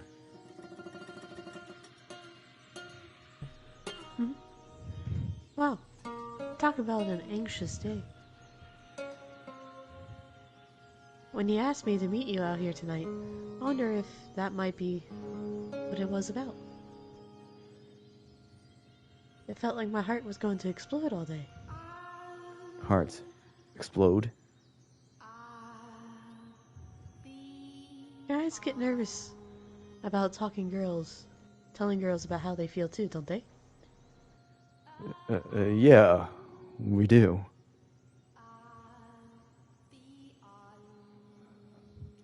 Until now, I had no idea falling in love would be so hard on the nerves. Just thinking about you makes my mind turn to mush. It's hard to work like that, you know? Is it really that stressful? Is it like that for you too? Yeah. Thinking about you makes it impossible to concentrate. Hmm? Tell me something. I mean, Pauline. Hmm? What is it? How exactly is it hard on your nerves? What, how exactly? It's like, I'm in the clouds, and I want to scream, and I want to jump into a lake, all at the same time. That doesn't help me much. Could you be a little bit more specific? Really? Are you trying to embarrass me? It's like, my whole body gets really hot. You mean you get aroused? Aroused? No. No, it... To put it bluntly, yes. I see. You're a real jerk, you know. You shouldn't go around trying to humiliate ladies. Sorry, I didn't mean to. You. Oh, that was insightful. So, I'm not in love with her? Or romantically attracted to her? Or even physically attracted to her? All I want for her is her smile. Being around her doesn't arouse me. In fact, it does exactly the opposite. My fire burns brightest when I'm not with her. It all makes sense now. I just want someone to keep me placated. Undisturbed through and through. A murderer and a beast. See? That's why I didn't want to say anything. I knew you would laugh at me. I'm sorry. I truly am. I did ultimately get what I wanted out of the arrangement. She became my tether, became an invaluable part of my life, even if I had no real love for her. When I was with her, I was at peace. That said, her person didn't completely rid me of my urges. I was still occasionally struck with bouts of insatiable thirst, overwhelming desire to mutilate anyone who came to my line of sight.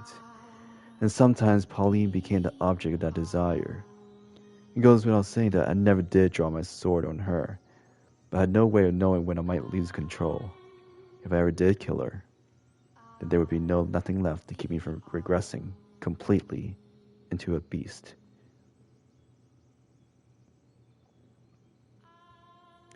Pauline and I arranged regular nighttime meetings, though never once did I tell her how I truly felt. And I had no intention to, either. When I was with her, I was in the role of her lover. She never questioned my love for her. Expressing hers for me caused her to smile even more than normal. The happier she was, the more beneficial it was to me. Spending time with her in this capacity, I was able to gain a deeper understanding of what kind of person Pauline was. She's a deeply generous and compassionate woman. While I now understand her near compulsive deeds of charity were a result of stress and uncertainty she felt about herself, at the time, I believe she was doing it because she genuinely wanted to. I believe she wanted to save absolutely everyone, to be the saintess she had come to be known as. She gave assistance to anyone who sought it from her, without question, and as a result, the church's coffers quickly dried up. Her God didn't supply her with endless store of bread and wine either. In the end, any endeavor, no matter intentions, requires money. In time, her generosity turned excessive, self-destructive. She would even skip meals so that others could eat. In retrospect, that was probably my fault too. As I pushed her towards wanting to be a regular girl, she pushed back against the desire for being more charitable. Soon her actions started making the other nuns' lives difficult, giving her a less than favorable reputation within the church. Still, She would tell me when we met up how she wished she could help even more people. If doing so would give her peace, if I could be a part of that peace, then I wanted to grant her wish. What could a killer like me do to help? Petty thievery wouldn't make me nearly enough money to keep a church and orphanage running, and a rage large enough in scale to do so would inevitably be traced back to the source, which would ruin the church forever. How was a murderer to acquire such a large sum of money? I was ready to jump at any opportunity that presented itself. When I received a summons from the Lord,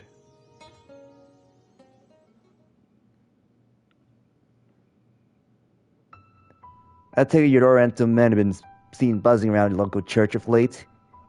when I first saw the Lord, I was surprised at how young he looked. There could have been more than a couple years difference between us. I envisioned him as an elderly, or at the very least, a middle-aged man. That'd be me, yes. What of it?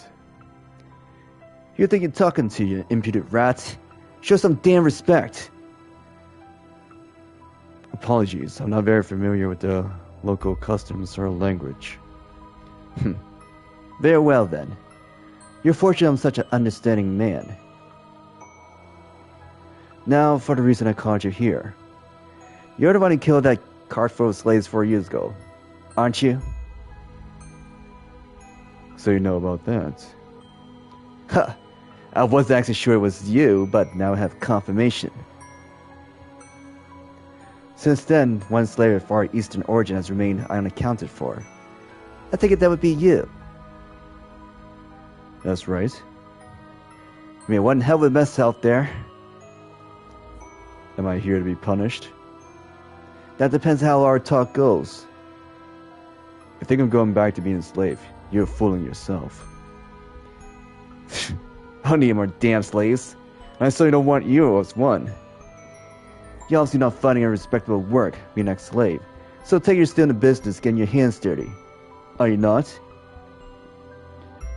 I assume you're playing cat burglar or something, living off of whatever you can swipe from the nearest unlucky bastard.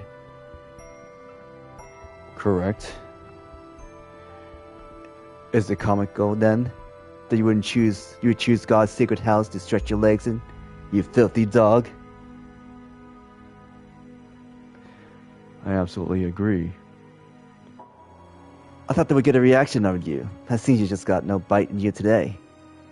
Never mind, let's get down to business. You're going to help me out with a little something I'm working on. How'd you what, exactly?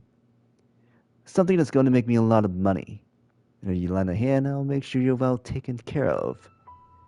Along with the church you're so fond of. And the nun you're taking a liking to. That nun of yours has made quite a name for herself. Out in the city proper, people have started calling her the Saintess. They're right about that. She is. Ha! The commoners love the heroes and saints.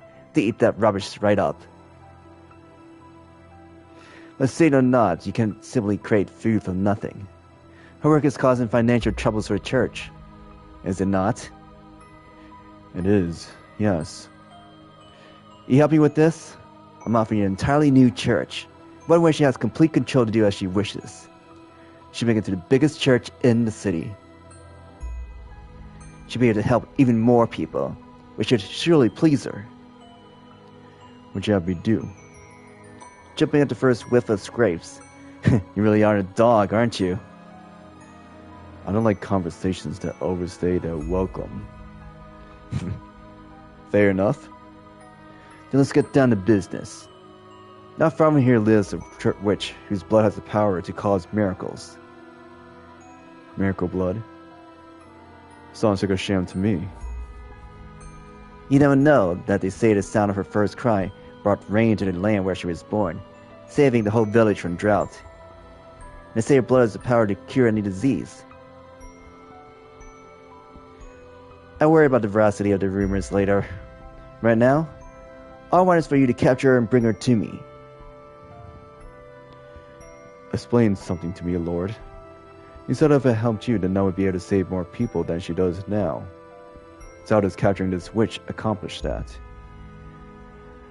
I'm glad you know I listen, dog.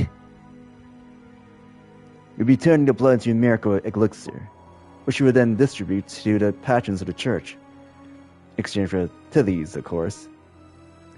Selling it then. Selling isn't quite the right word, but that's how I want to think of it. By all means. The commoner's beloved saintess, handing out an all-powerful miracle medicine to lap it up.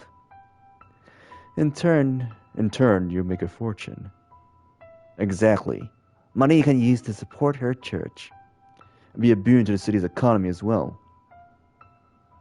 A single witch's freedom is all it costs for everyone out here to come out happy. So what it would be? Will you help? Or will I have to... I'll help. I have no reason not to. Decisive and a good listener. Excellent. Once I capture the witch, where do I take her? I have a mansion set aside where your nun can run her church. There's an observation tower on the grounds. The witch will be kept locked up in there, to ensure we have a constant supply of blood. Okay. When do you want me to get her? You're just chomping at the bit now, aren't you? I thought you hesitated at least a little, but I guess it was foolish of me to presume to understand how a killer's mind works. All the resources I put into investigating you, and everyone close to you, was wasted, it would seem. Do you even have a conscience? Don't act like you're any different. I assure you, I have a conscience. I would be doing this if not necessary for the growth of the city. No, I mean you're as much as a murderer as me. You would never come up with a scheme like this if your hands were clean. Watch your mouth, dog. Don't you dare insinuate I would ever condescend to your level.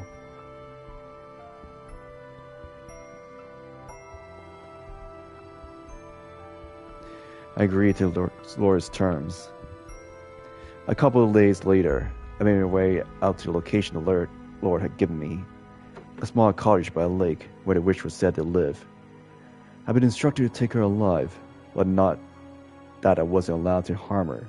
So my plan was to force my way in and mobilize her as soon as he opened the door. The Lord is right. I didn't have anything resembling a conscience. I was too far gone to be bothered by the prospect of disabling a witch. Not even the fact that I found a decree of solace in my relationship with Pauline would change that.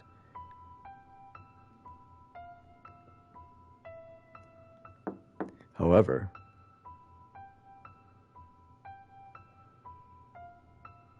who's there? when I heard the witch's voice through the door, I froze. It was the girl from 4 years earlier. I didn't even have to see her. I knew right away. I wouldn't mistake that voice, that stream of pure, clear water, cutting through the grime for anything. I would then forget the first thing that had ever managed to suppress my desires, my first tether. When the Lord told me about the witch, I didn't once suspect it to be her.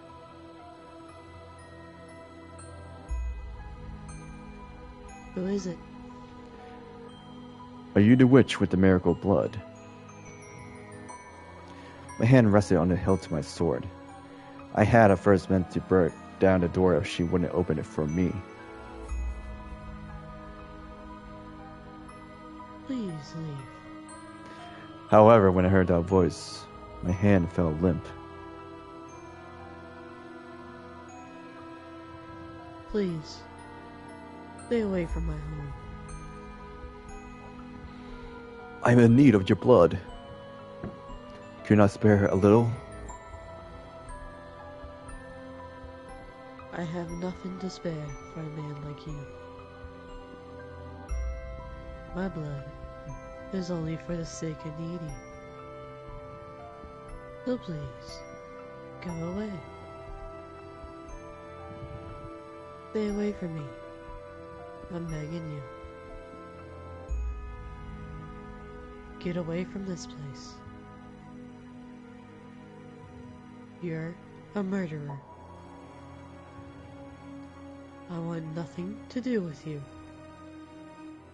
So please, just go away. As you say. As she has commanded, I took my leave of her cottage, in somewhat of a haze. It should have come as no surprise, but in the 4 years since the last encounter, she had no kind words left to spare me. Yet even her derision, I still felt myself being calmed by the sound of her voice. I debated myself. Should I do as the Lord requested and capture her? I should have let her go free as I'd done 4 years earlier. You already knew what I decided to do, though, don't you? That's right, I went with the first option. After all, I had no intention with two feathers. While breaking down her door was still an option, the witch was wary of me. If she were to somehow manage to escape, there was no saying how the Lord might react. So I stood watch, waiting for her to step outside. The problem was, she never opened her door. It wasn't just me. It seemed she was wary of everyone.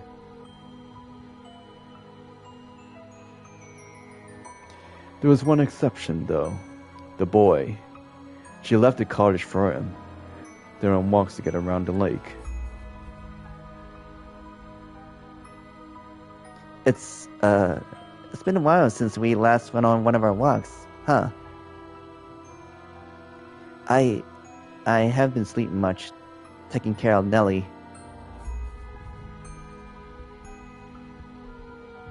Is her condition worsening again?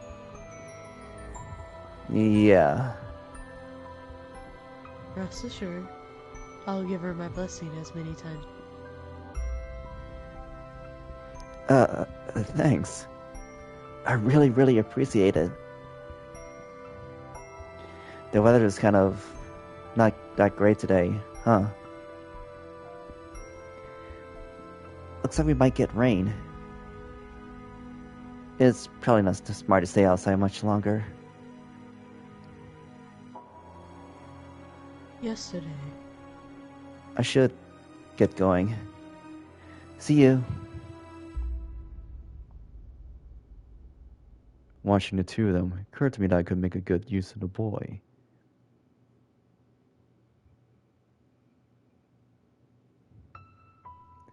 You have two options. Either you say no and protect the witch. Get away. Or you help me capture her. Get away from her. Right now. You choose the witch, I will kill the girl.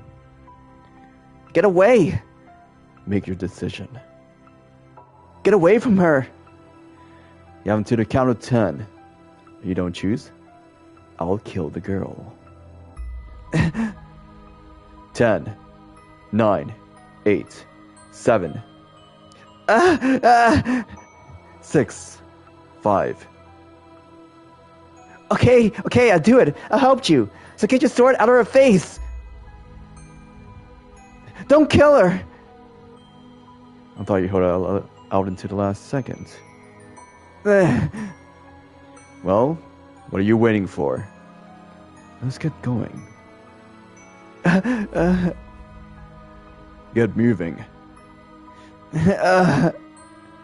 You pitiful little boy.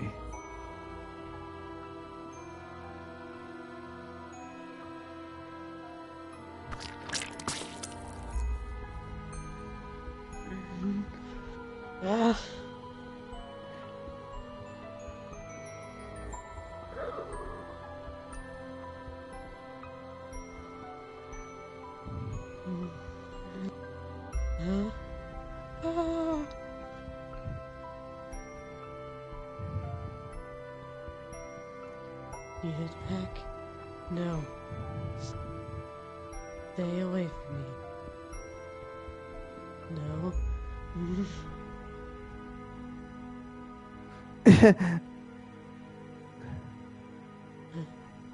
Help. Don't kill me.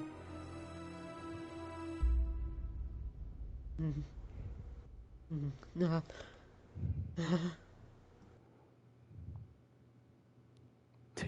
Take it. What? That's your share. Should last you long enough.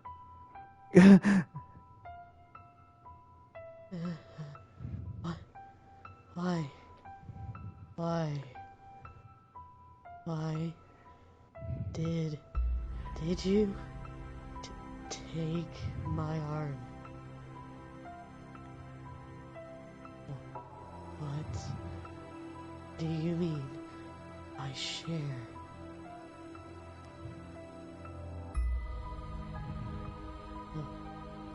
Why? Why?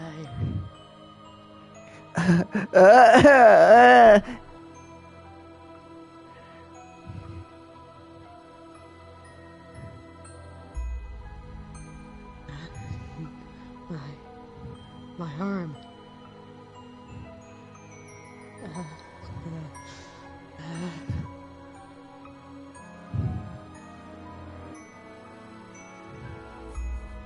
My arm. My arm. No. Let me down. Please. Help. Someone. Help. The witch with the miracle blood had regressed into an ordinary girl, and she cried in pain like a small child. I wasn't going to get very far with her wailing, so I gagged her, tied her up, and threw her into her burlap sack.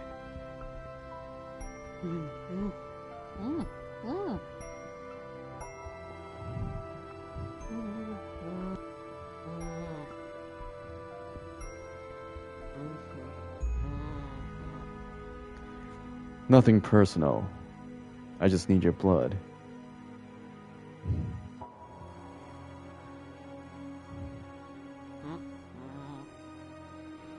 Without it, she lose our church.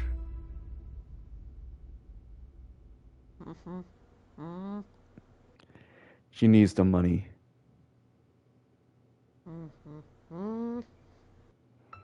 I needed some way to get enough money to keep her church running.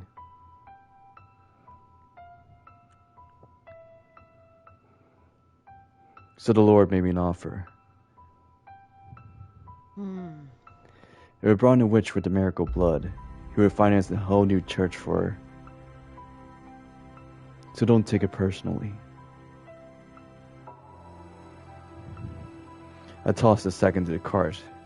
I had waited outside, then made my way to the mansion, as per the Lord's instructions. The two of us then locked the witch in the observation tower. When I told the Lord I had used the boy as a bait to get her to open her door, he gave an exasperated sigh and said,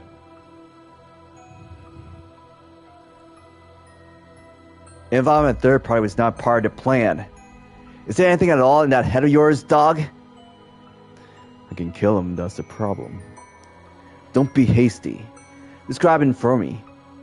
Do you seem like he's coming from a wealthy family? He's young, still in his teens. He only lives with his little sister. He looked reasonably well off, probably of noble blood. You pick one hell of a target to use as your bait. Should I kill him? There are people in this world you can make disappear quietly. People no one notice have gone missing. You're one of them. The boy? He most likely isn't. Was the boy at all interested in the witch's blood? You seem to be. Well, that makes things a little easier. We just make him into an accomplice then.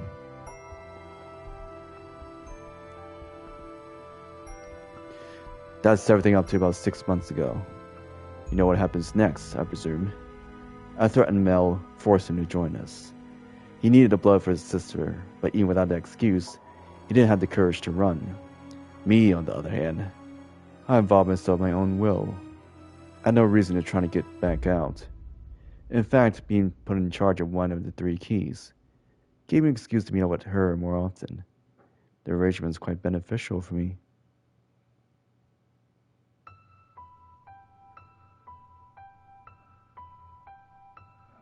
Hey, I heard the news. You're selected to be part of the Lord's personal birds. Now you've got it made. Congratulations. You exaggerate. It's nothing. Oh, now. No need to be humble.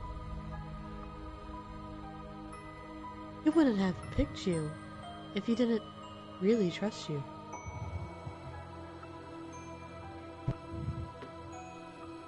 Everyone around here knows just how hard it is to earn the Lord's trust. If you say so.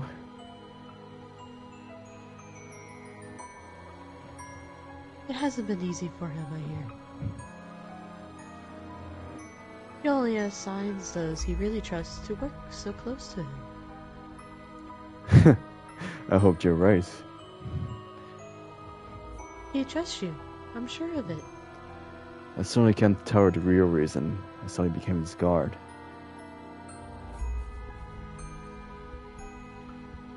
And I've got some more exciting news, too. The Lord sent a messenger for me earlier.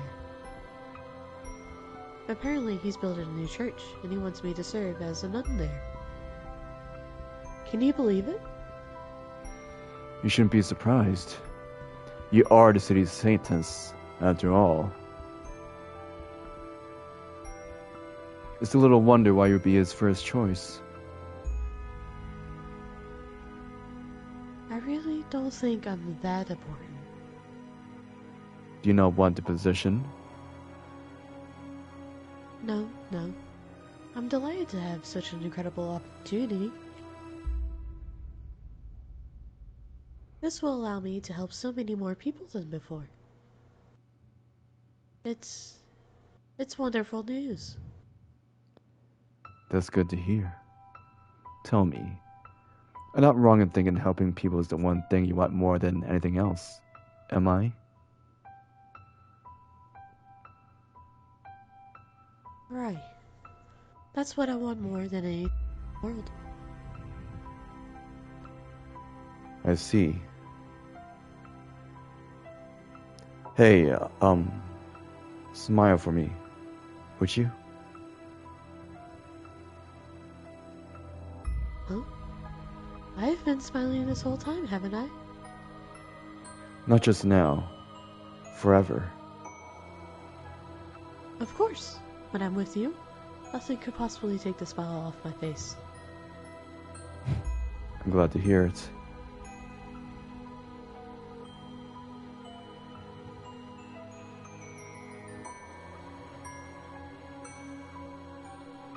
I never knew someone could lose so much weight while still eating every day. You might have to increase your portions.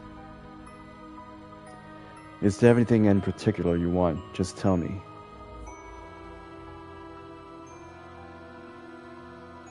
I hear children's voices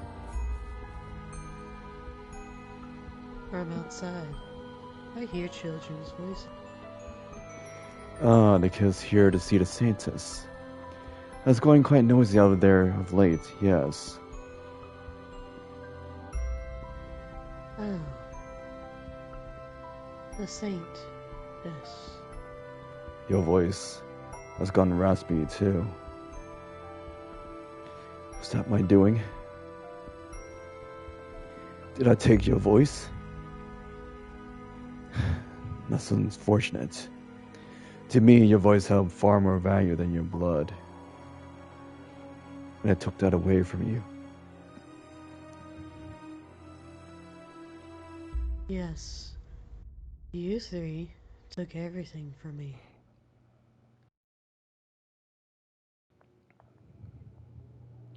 So we did. Enough chattering, dog.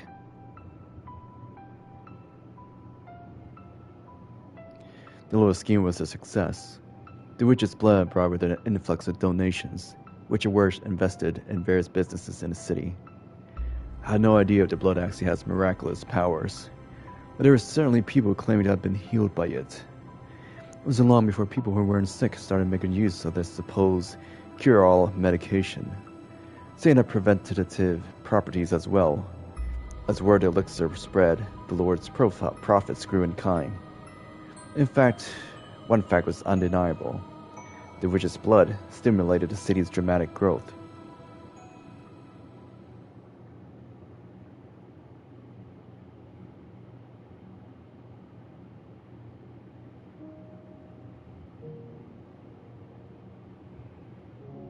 And That's everything. Appalling, is it not? Morgana. If you hate me for what I did to her, you can take this sword and kill me with it. You can have my key. I won't put up a fight. You have the right to exact punishment on me. Killing you would accomplish nothing. It's neither my place to forgive nor punish you. Unless it would make me feel better, doing so would serve no meaningful purpose. I'd like to give me a little more time, though. I need time to cool down enough that I can talk to you with a clear head. Of course.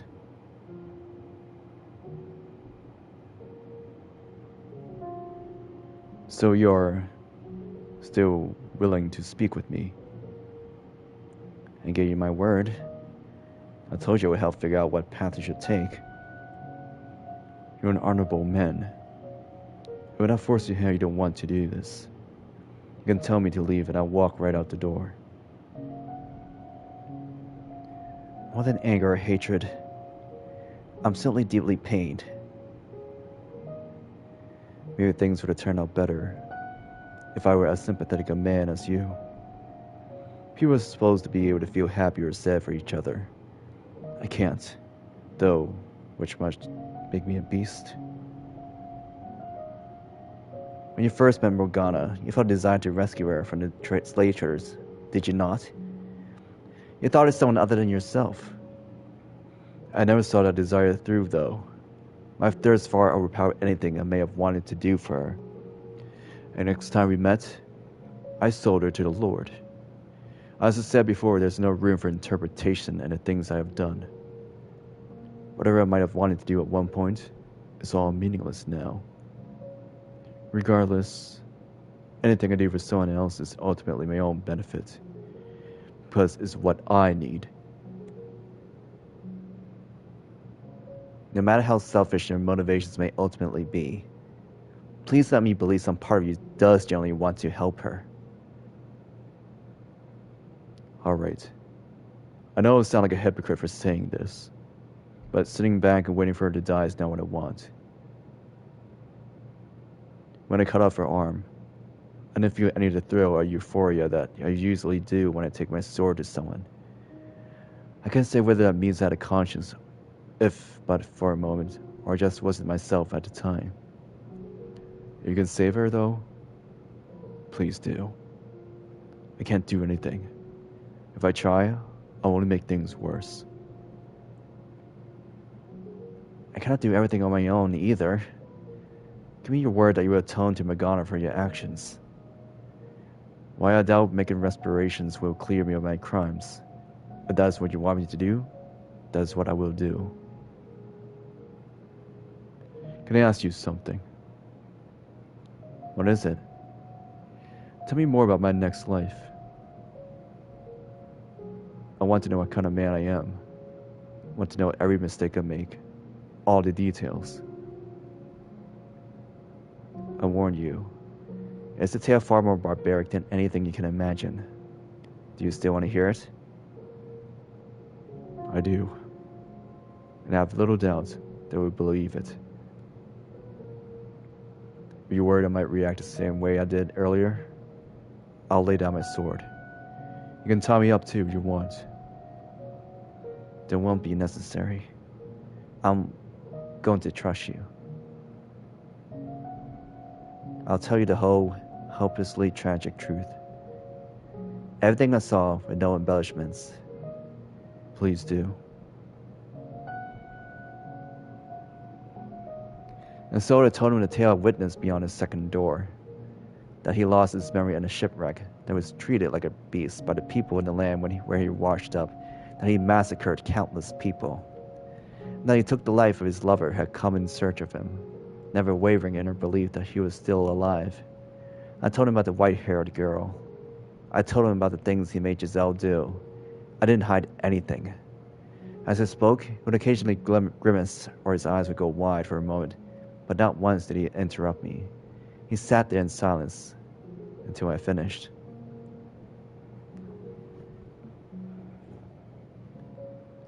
You weren't kidding. That was far worse than I imagined. It is the truth, though. You became the target of Morgana's loathing. You're led back to this mansion. That's what lies in your future. As difficult as may be to comprehend, that person is you. The man who does all those things hundreds of years from now is you. I really am a beast. A horrendously precarious creature. As interpreted, when you lost your memory, you also lost everything you used to suppress your nature. You lost the foundation you had built, and as a result, you were no longer able to maintain that balance. Would that mean that what I am now is, comparatively speaking, human? No, I'm no different now. I had no more control over myself when I'm killing people than the man you described. You see me do reprehensible things. In spite of that, you were never condescending or insulting. Never acted disgusted or afraid of me. Are all angels as compassionate as you? I'm not an angel. I was simply biting my tongue. Are you afraid of me then? I'm not afraid of you, no. What are you then? I don't understand. I'm of the belief that now is not the appropriate time for me to allow my personal feelings to influence my actions. My task is to save Morgana. If I'm to be honest with you for a moment, I despise the man you are in the future. But I'm also equally frustrated at myself. You're right, the things you did were inexcusable. You murdered innocents. You killed the woman who came searching for you. But on a personal level, what angers me the most is that you put blood on the hands of the woman I love. I know very well that, to you, is something you haven't done yet, but it was still your soul. It tears me apart inside that I couldn't return in time to stop it. You'd be hard-pressed to find anyone who wouldn't be angry to know someone they care about have received that kind of treatment. I suppose. And that's how you feel, though? Aren't you interested in taking revenge on me? As I mentioned before, there are times when allowing your emotions to take the reins is the wrong course of action. This is one of those times. Seeking vengeance is the wrong thing for me to do right now. If I can eliminate Morgana's hatred, the three of your souls will be set free as well. So you're going to save me too? Yes, I am. I don't consider myself worthy of redemption. Especially not after hearing about the things I would do. I'm a beast, through and through. A twisted, psychopathic monster. You were conflicted, though. You struggled against the creature that dwelled inside you. It's true that you found perverted joy in violence and murder, but you also felt kindness, which caused a part of you to seek peace. And same can be said of you in this time as well. If you actually were nothing but a beast, or rather, nothing but a man to derive pleasure in killing, maybe then I could have truly reviled you. Then you wouldn't be irredeemable, no matter what had turned you into that. No matter how much pain and suffering had driven you to that point. But your instability, your constant shifting desires, your mental frailty, all appeal to me as very human traits. Tell me, how should I live my life from here on? What is it you want most? The easiest road for me would be the one I walk now, to continue being a killer. No fighting my desires, no resisting what's inside me. Would that be my salvation? To abandon my humanity entirely? I know what I should do, what I'm supposed to do. I'm on a complete loss about everything. I would like to believe that your desire to live in peace is sincere. And that's what I want for you too. A It'll be the more trying path, yes, because we will have to fight against your nature to stay on it. But we live in a human world. And you also have Pauline, who wants the same thing, extending her hand for you, inviting you to join her. So I encourage you to suppress those urges. Your life would not be easy for it. I implore you to take this rocky road, for your own sake, and for hers. Even means my entire life is built on a foundation of lies. Before today, I believe it was wrong not to be true to oneself. But as I listen to you tell your story, I came to realize that maybe there are exceptions. Some things you can, and possibly should, keep locked inside you, where it can't hurt anyone else. However, I also think you have a tendency to try and act too perfect around her, both in this life and the next. You cover up so much of yourself, you become an entirely different person. You can be your conflicted, imperfect self around her. The man you are right now, lost and trying to find his way. I have little doubt she'll accept that man. What you need most is restraint. I see. So tell me, you think my future can be changed? I don't know for certain, so all I can do is just speculate. As you share the same soul, I expect any changes you make now will be reflected in your future incarnation. I have my work cut out for me then. Pauline, she believed in me. She put her faith in the beast and went out in search for him. I cannot allow myself to be the kind of monster that would murder a woman like her. I have to change. I will change the future. You can do it. When life here comes to an end, I vow to make my next one better.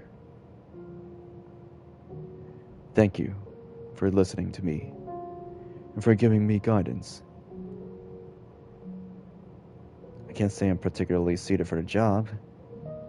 Knowing that my words are going to influence the direction of another's life is an unimaginable amount of pressure. I don't know. I say you put it off well enough. You ever decide to quit being an angel? You make a damn convincing missionary. I have no interest in being a missionary. As I told you, I'm not an angel. That's too bad. I would join the Church of Michelle. Don't look at me like that. I'm just kidding. Now I can't get angry at you? As I've been telling you, I'm an ordinary man. I'm not special in any way like you seem to think I am. You're not ordinary. You're different, but not in the same way I am. I wouldn't ask any normal man to show me how to lead my life. I see. Although, what passes for normal differs from person to person, I suppose. Just I don't think you're normal. I'm sure there are people out there who do. Perhaps. I may just able to see my desire to be normal. Well, that's everything I have to tell you. You're going to want to talk to the Lord next, I assume. That's right. I'm going to convince him to hand over his key. Then I'm going to set Morgana free. I doubt you have much luck convincing him of anything, but I'll help in any way I can. I appreciate it. I'll get him to come to supper tonight. You be there too. Okay, I'll be there. If I could ask you one favor though, could you try to arrange that for as late as possible? That should be doable. But why? There's someone else I need to speak with first. Alright. I'll do what I can. Thank you. See you this evening then.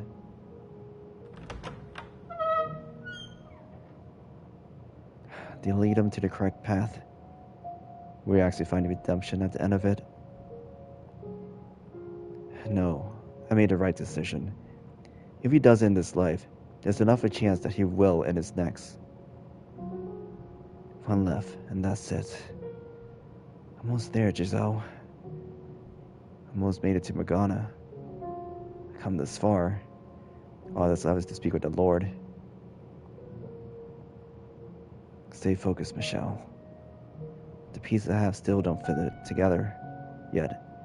As Morgana told her, the Lord was a cruel man from the moment she first saw him. He wasn't much different in the swordsman telling of events either. Are those betrayed the full pictures of what kind of man he is? While adding his perspective, do anything but amplify Morgana's hatred? If he really is exactly the man he's been made out to be, then how do you explain his internal struggles from the third door? Did his core personality change with the times? Everyone else I've met has been fundamentally the same, though. Are you the exception? Jacobo? Morgana found joy in life during her 3 years at the brothel. She wept about not being given the opportunity to thank them. So maybe Marie is more likely to be able to assuage Morgana's animosity. I have to hear what she has to say. I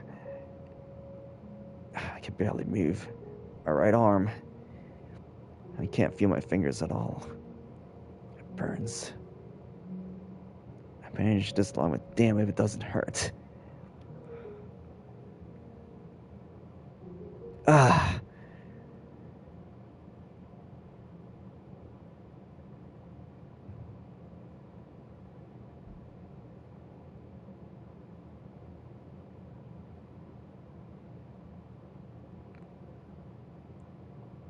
Why must you hang out with men girls for nothing?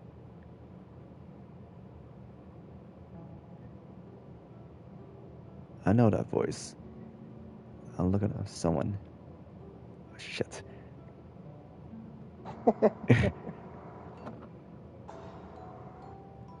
Dreaded question mark. Light. Depends on who the woman is, but okay.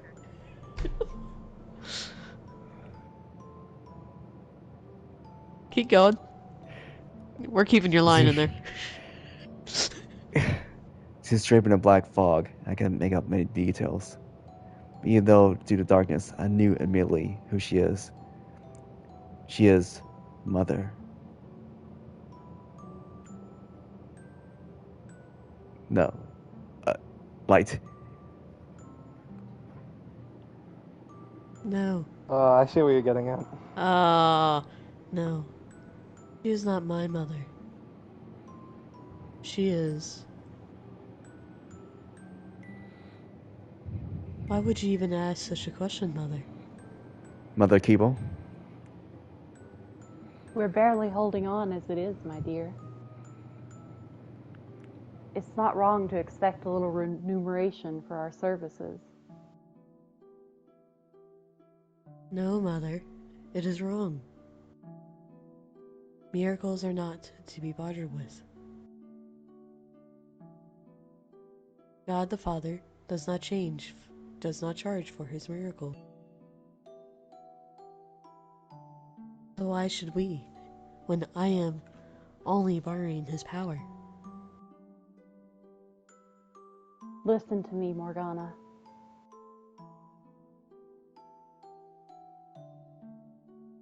Every time you give someone a blessing, you're hurting yourself. If not for the miracle itself, you still deserve some degree of compensation for the pain. I know you're concerned for me, Mother.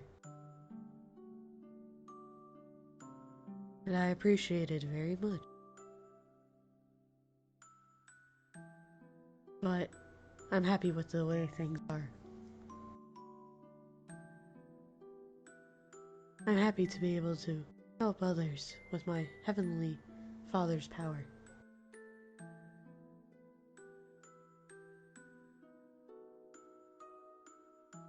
A power you won't have much longer, my dear, if we can't afford to keep ourselves fed. I'm a saint, aren't I? Yes, you're my sweet little saint. God will not forsake his saint, no matter how difficult it may get. He will always provide a way to continue doing his work.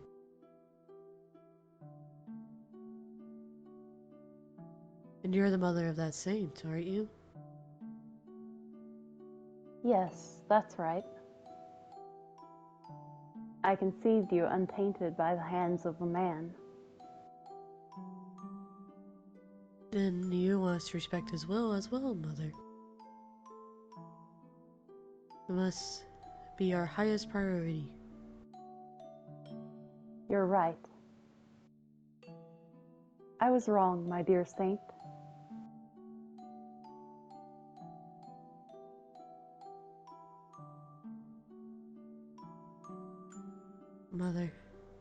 Mother, you agreed with me. You said I was right. But why are you taking money from that man? Mother looks over as strange man shoved me into a carriage. The look in her eyes sends a chill down my spine. I see her lips moving.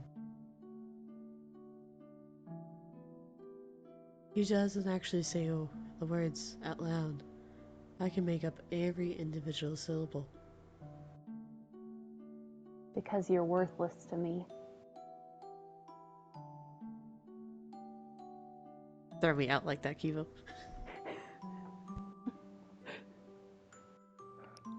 Welcome, daughter of God. You'll be performing miracles with me now. If you cooperate, I can get you to live more than comfortably.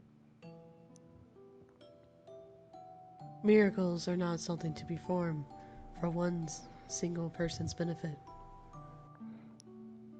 What? Miracles are not magic or parlor tricks.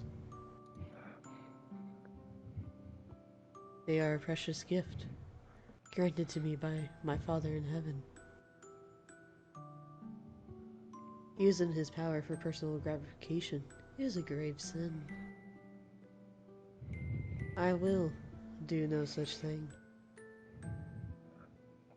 I entreat you to think long and hard about your action.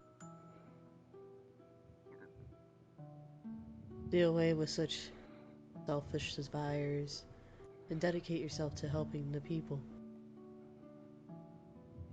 The power you have been given was bestowed upon you by the hand of God. It is not your power. He is merely allowing you to make use of it for a short time. Pride is a sin. Please consider how you conduct yourself. You're an ignorant, insolent child, aren't you? I brought you. You are my property. You have no right to an opinion. That is not my opinion. That is the way of the world, as God. Silence! You're not here to talk. You're here to perform miracles for me, my guest. As I have already told you, I will do no such thing. What you will or will not do is my decision, not yours. The Lord says with a sickening laugh, then grabs me by the hair and knocks me to the floor. I beg him to stop, but he isn't listening to a word I say.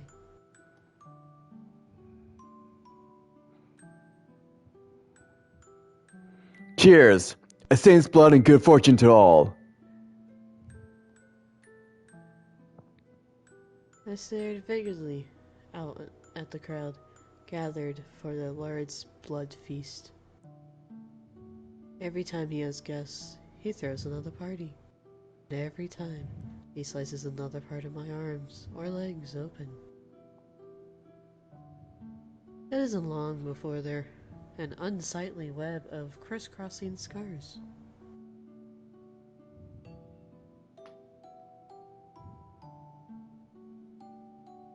The Lord sometimes has trouble deciding where to cut, but not out of the sense of sympathy for me. He simply thinks drawing blood from an untouched area of my body will make it more effective. The Lord strips me bare. Perhaps I'll use your blood tonight. Your stomach today, Saint. I should be able to get some nice pure blood from there.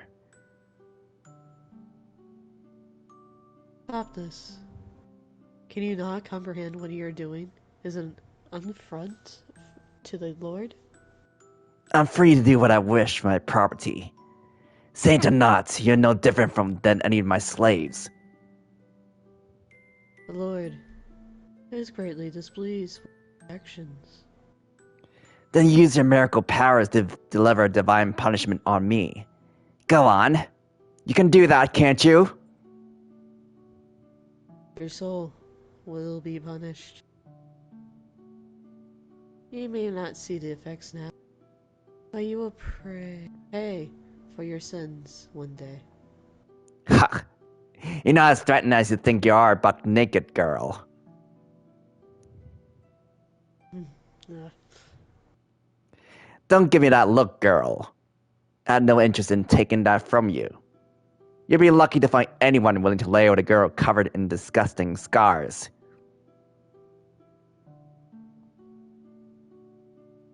hmm.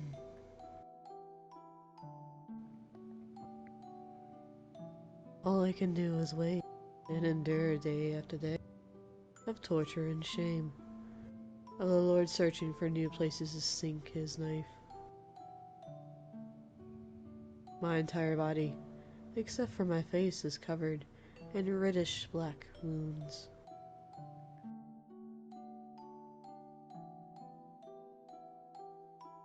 Someone, anyone, help me.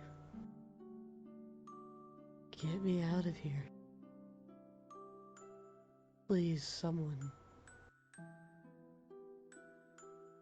O Father who art in heaven, I pray for you. You lead me unto deliverance. Father, your trials,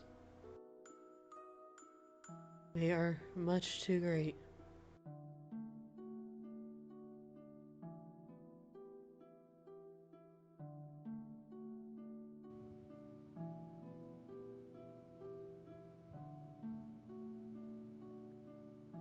Morgana.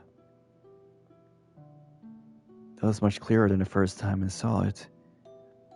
Everything she felt, her struggling, her sincerity, her pain, her voice, it felt almost as though I was the one going through it all. The Lord. I couldn't understand why Morgana would bear such a powerful grudge against him, considering everything he did to her. Why would he do that, though? Is there some reason, some explanation for his actions? I'm thoroughly exhausted, like I've just spent the last several months having my blood drained again and again. My limbs feel like they have boulders tied to them. Just trying to get to my feet makes me dizzy. So cold.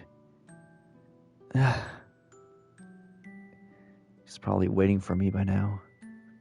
I should get going. I have to do this. Move, damn it! Fighting against my body's attempt to succumb to gravity with every step through sheer force of will, I make my way to the courtyard.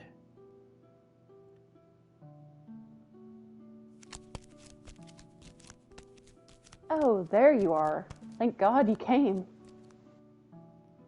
Sneaking onto church grounds is a bit unnerving, so if you... Are you alright?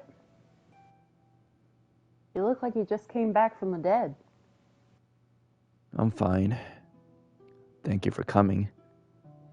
Now, to continue our conversation from yesterday, Whoa, whoa, slow down. Who do you think you're convincing? You look about as fine as a fucking corpse. If you're not feeling well, we can always do this some other time. And whoa, what happened to your hand? It's a minor injury. Nothing of any significance.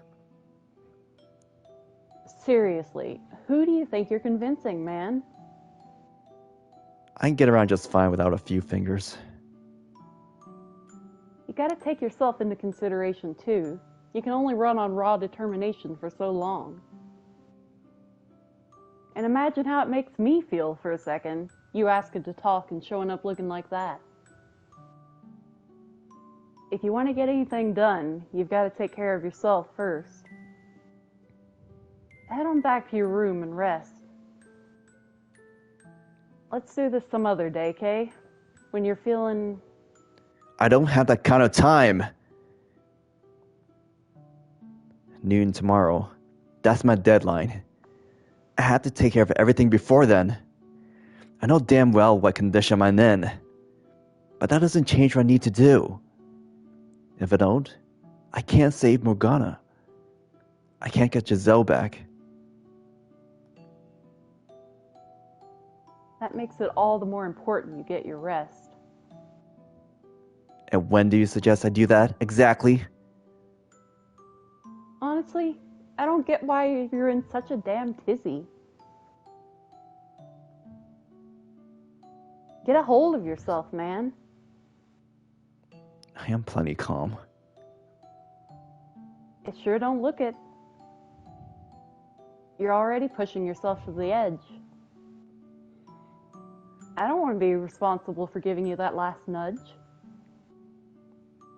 So quit bickering with me, get your ass back, and get some rest.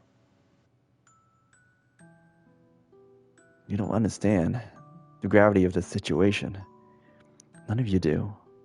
You don't grasp how great an effect stopping what happens tomorrow will have. I have to keep moving. It means crawling through the dirt. If I don't, not only will I fail to make things better, Morgana's almost certainly got even worse fates in store for all of you, so long as her curse lives on.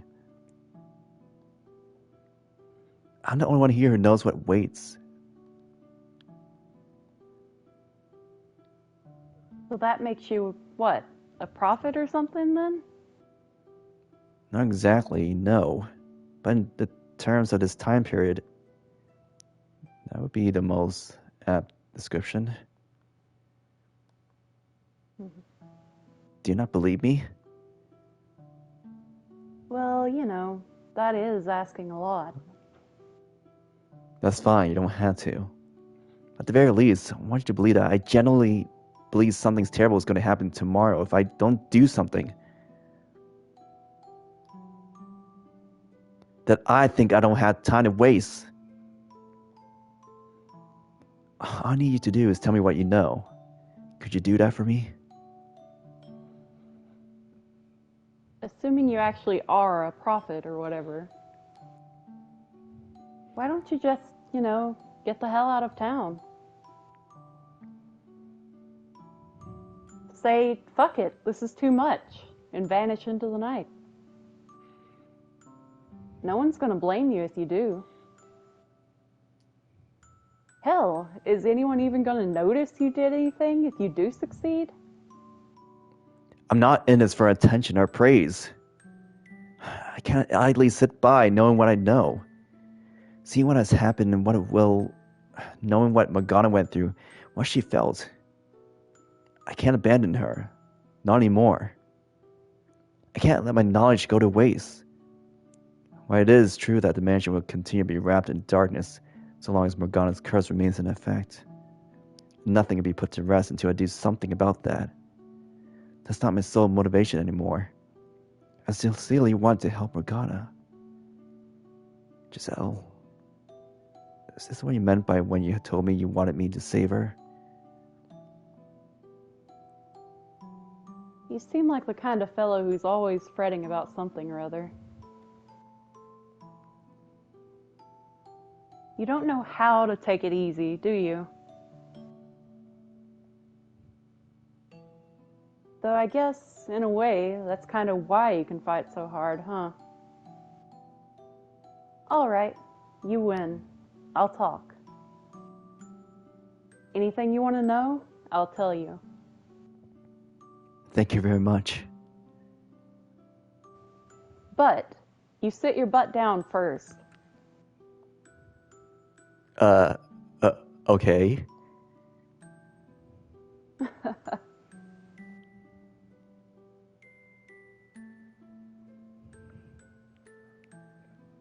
Morgana said that?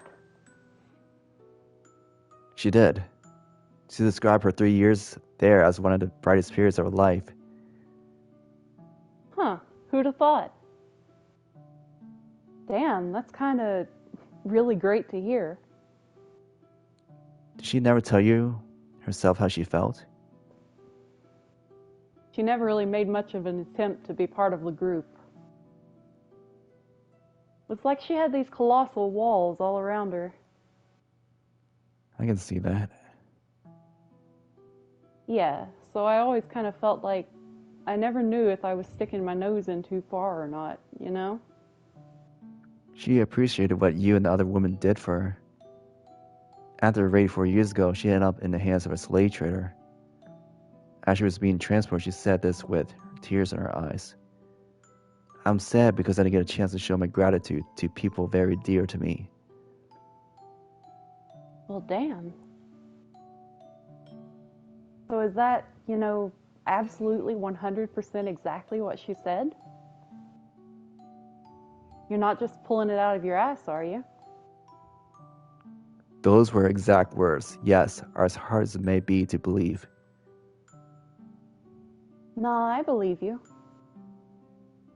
I'm just surprised is all. I mean, just, wow, yeah. Uh, If I'd known that was how she felt, maybe I could have been a little friendlier with her. you weren't friendly with her? Not especially. I mean, that's not to say I was cold or anything. It's just that all the girls kept a bit of distance from her. Not because we didn't like her, but because that's what it looked like she wanted. Some distance. None of us were really cut out for the caretaker gig. As much as we'd love to be some kind of mother figure for her, we just didn't have it in us. He was closest to her. He's dead. The slave. Huh? What's this about a slave? There was a young man, a slave who participated in the revolt at the Lord's Manor, who saved Morgana's life. Oh, yeah, that's the guy. He was the closest of any of us to her, or at least, he gave her the most attention. And he's... 6 feet under. That's unfortunate. What can you do? People come and go. That's just the way of things. I thought that maybe, if we're still alive, that would improve our chances of saving Morgana. Improve our chances? There's only one way about it. We smash the Lord's fucking skull in and take his key. That's not an option. Doing that would not alleviate her hatred. Would you be willing to accompany us when we go into the observation tower? Huh? Me? Why? I want you to be there to say something to her. I'll say whatever you want me to say once you've gotten her out of the tower. Don't you think being able to hear the voice of someone she cares for when she's finally set free would do more to pull her out of her darkness than anything else? That's all the more reason it can't be me. Why not? Like I've been saying, I was never that tight with her. I kept my distance. can't do anything. Not with the reasons you've given me for why she's so full of hatred. Had no other options, though. You know, actually, while I doubt this'll do much in the way of getting rid of her grudge, there is something I was supposed to give her but never got the chance. Oh? It's nothing special, just a rinky-dink little necklace. But if you get the chance, would you mind giving it to her? If anyone, it should come from you. It's not from me. It was supposed to be from the slave. He got it for her as a birthday present, but that was the day the brothel got raided. So, yeah, that's the story. Make sure she gets it, would you? Okay, I will. Thanks, man. Well, now that that's out of the way, I should split. Best of...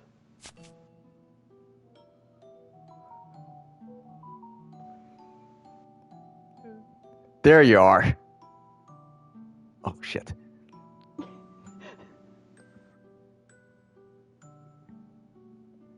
Nelly Nelly.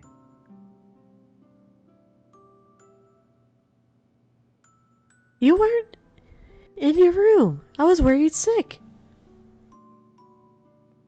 What are you two doing here? You're going to talk to the Lord tonight, right? So, there's a chance you might be able to set the Saintess free. No way am I going to miss that. That's why you're here? That, and to say goodbye. I want for them to make preparations as soon as the girl's released. Do you feel the same way, Nelly? If Mel tells me he wants to, then I won't stop him. But he was threatened, so if it's possible, I don't think there's any need for him to rush to be punished. I don't want to lose my brother. Surely there are other ways he can atone. That's reasonable.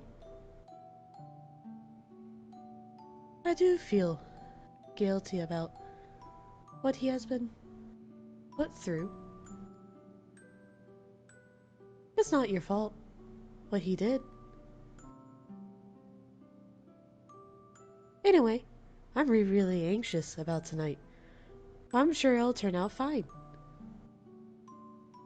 You'll make it work, won't you, dearest Michelle? I'll do my best. Oh, come on. You gotta act confident. Take care of my Mel for me, too. He's very fragile, so handle him with care. Like a big old box of china. Is he really that fragile? As for me, if he looks like he's going to do anything he shouldn't, would you stop him for me? I wish I could be there to do it myself, but, well, he insists only the people directly involved should be there. I want to respect that. I was never going to allow anyone to get hurt anyway. That's good. Thank you. He and the Lord may have caused the girl a great deal of pain. I still don't want anyone to get hurt. Some people deserve it, and I say let them have it. Now, Maria, don't be like that. You're the weird one, Little Miss Perfect. Go around letting everyone off the hook for everything, and the whole damn world's gonna come falling down around you. He did what he did for me, though. And the Lord? He's only in it for his own profit. Much as he says it benefits the city, it still comes back around to his own pockets. The Lord's not a bad man, though. Yeah, I've heard it 1,000 times. No one's a bad person in your eyes, I know. Now, can we please try to keep things civil? Yeah, sorry. Bad habit, I know. I talk a lot of rot, but I don't really mean half of it.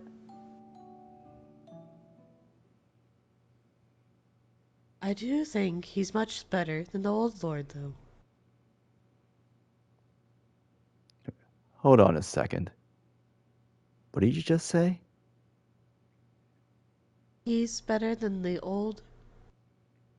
When did the current Lord take his place? 4 years ago. What? Morgana was 9 years old when she was at the Lord's Manor. 7 years ago. Maria, were you ever at the Lord's Manor at any time 7 years ago? Nah, I was never hired by anyone there. Then when... She did have an interaction with the Lord 7 years ago. Ah! Now it all makes sense. How did I consider this possibility sooner? I know what kind of man he is. And I know the people he had around him. Maria, is the slave actually dead?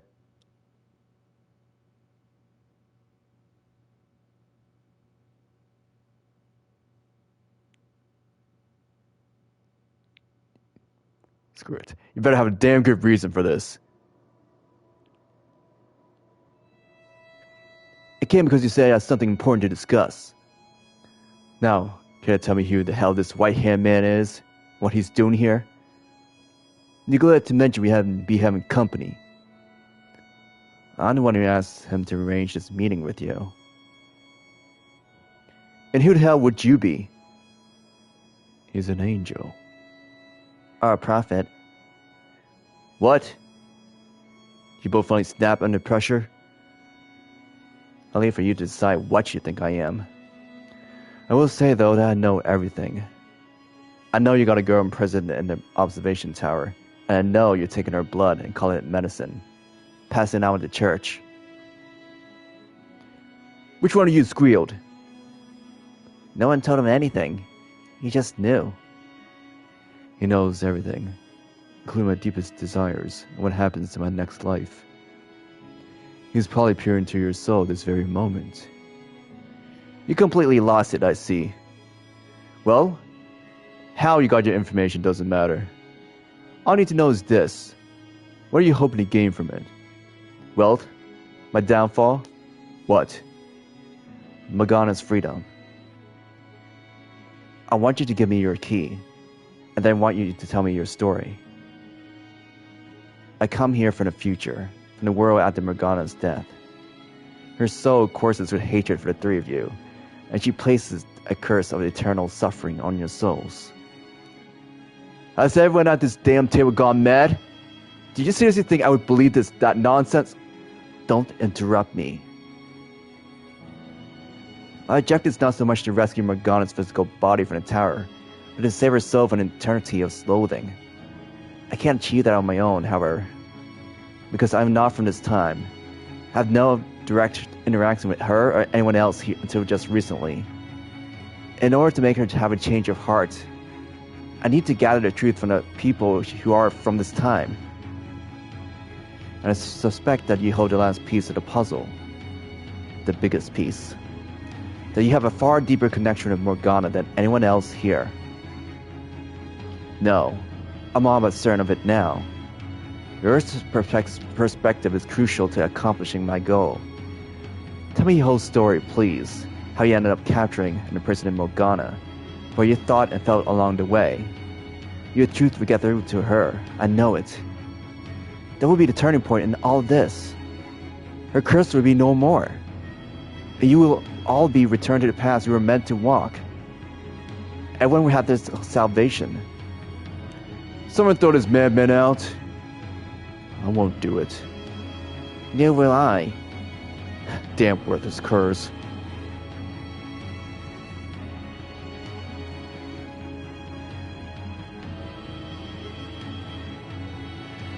I'll call the guards then. Who do you think I am exactly? I'm the lord of this land. Under ordinary circumstances, I don't so much to dine to speak with you, lowly peasant. Now get out of my sight, or I'll take it as an act of aggression. You'll find yourself without a head. In this room right now, you're not a lord. You're a lone man. Until you hand over your key, we're not letting you leave. You find that there aren't any guards for you to call. You're all alone on this estate.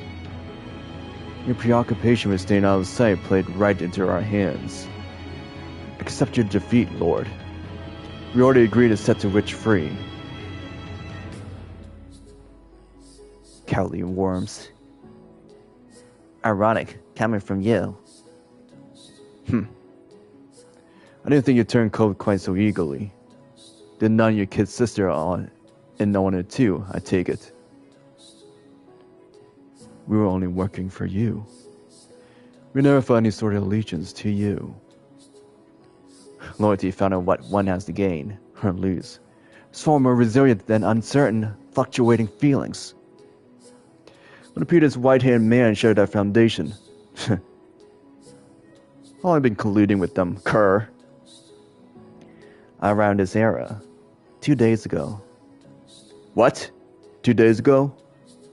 In just 2 days you got these worms dancing for you? They are not dancing for me. I merely spoke with them, they listened. You're a disturbed man. You couldn't possibly have won these two over in a mere 2 days. He's no ordinary man.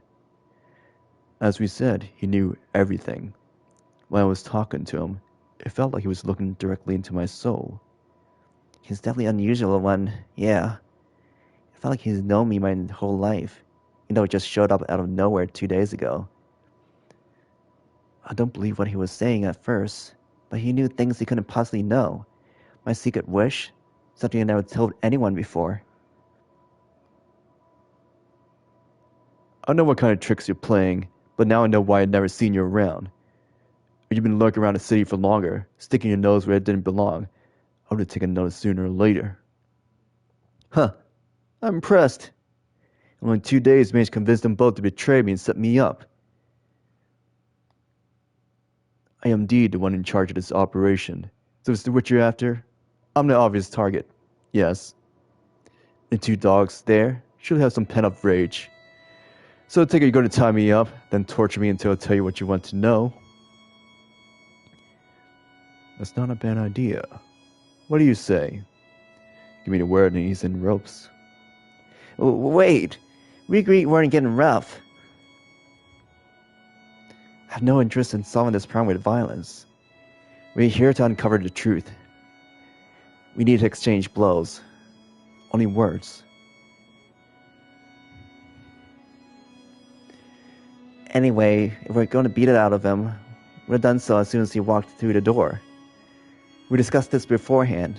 We're only talking. No one's getting into any fights. Physically or verbally. That's right. Well, so I got no way out. So you got me. I surrender. Take my key. Go, open the tower doors. What? That was easier than expected. Your key is not important right now. Your perspective is what I seek. Why'd you make it so the lock required 3 keys? One person is more than adequate for the job. So why split it 3 ways? Is that any of your concern, cur? Was it because it was too much weight to bear alone? You didn't actually want to imprison Morgana, did you? something somewhere went wrong. You backed yourself into a corner and couldn't escape. I'm done listening to you. Am I right or am I wrong, Lord? Or should I say, Jacobo? Jacobo? But isn't his name, John Francois Barnier? That's Lord Barnier to you, you insolent child. You seem to be a bit confused. I am son of the House of Barnier, which means I'm royalty. No, you're not. I don't know how you came to start calling yourself Barnier, but there is not a drop of royal blood flowing through your veins. The slave revolt at the Lord's Manor 70 years ago. You were there, weren't you? During the revolt, you helped Morgana escape. That's right, you saved her life once. That was you. You were the slave from 70 years ago. Slave? Are you out of your goddamn mind? Me, a slave? Like hell a former slave could become royalty. You did it though. You went from slave to slave to lord. Enough! I know who's filling that white-hairy head of yours with this drivel, but I'm done listening to it. Say another word, and I'll throttle you myself. Keep slandering my name. I dare you! Maria told me the slave from back then was dead. She didn't mean it literally, though. She meant he wasn't who he used to be anymore. Maria? You've been talking to her too? Because she was afraid if Morgana found out, Ronan started to throw her deeper into despair. The man who once saved her was now responsible for keeping her imprisoned. Do your ears not work, cur? I said I had enough! I need your perspective. There's more to the story. I'm certain of it. I refuse to believe you acted only for your own belief. Only to cause him more pain. You want the key so damn badly? Then take it! Set the witch free. I don't give a damn. But you say another word, I'll rip your fucking tongue out!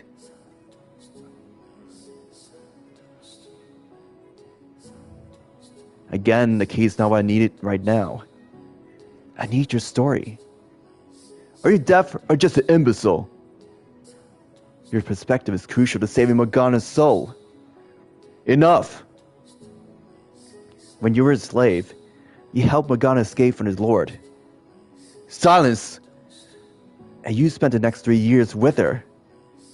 Just one more fucking word, I swear to God! So how'd you end up here? How did your boyfriend 7 years ago go from saving her to locking her up and stealing her blood? There's no excuse in your actions, no.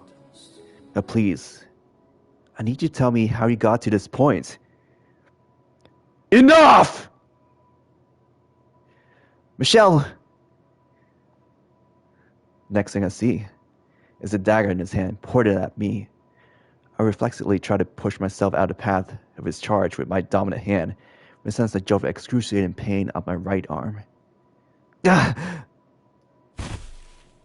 I'll rip your fucking head off!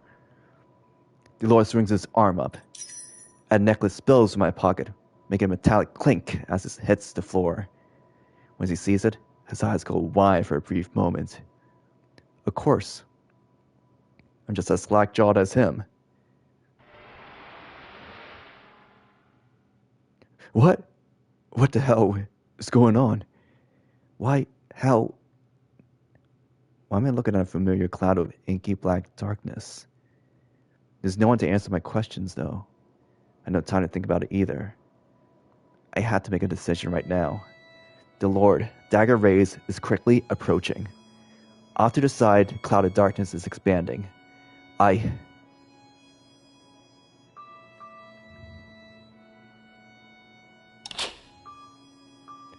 Shoved the Lord aside. Without thinking, I shoved the Lord aside. What? The next thing I see is the Lord's body crumbling to the floor. His head rolling off in a separate direction. I'm agape, dumbfounded, my eyes swimming. as blood spreads in a pool around his body. Why? Why'd you kill him? He was going to kill you. I had no choice.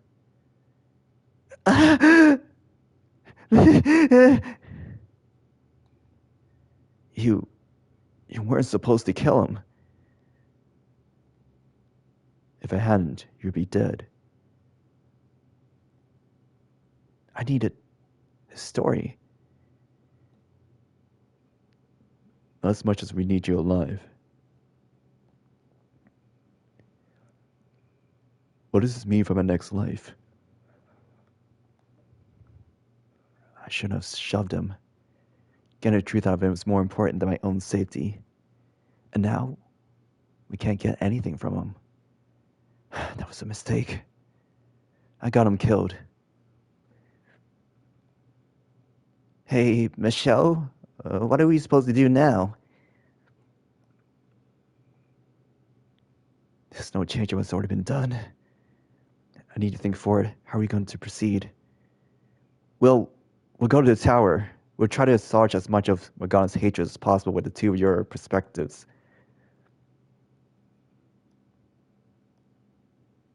Come on. Kay. As you say.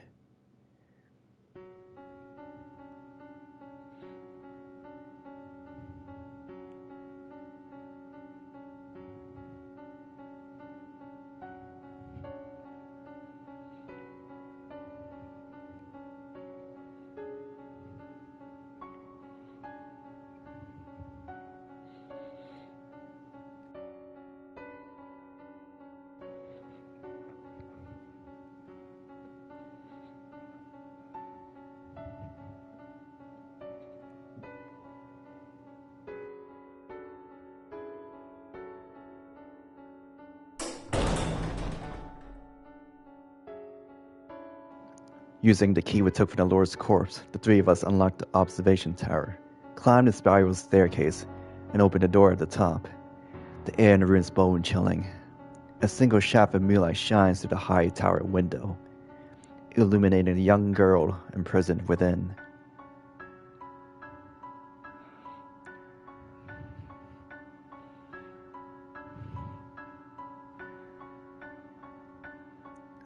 I cast at what I see. She's been treated far worse than I imagined. Her skin is so deathly pale it sends a chill through me. Just looking at her, not even certain she's still alive. Morgana.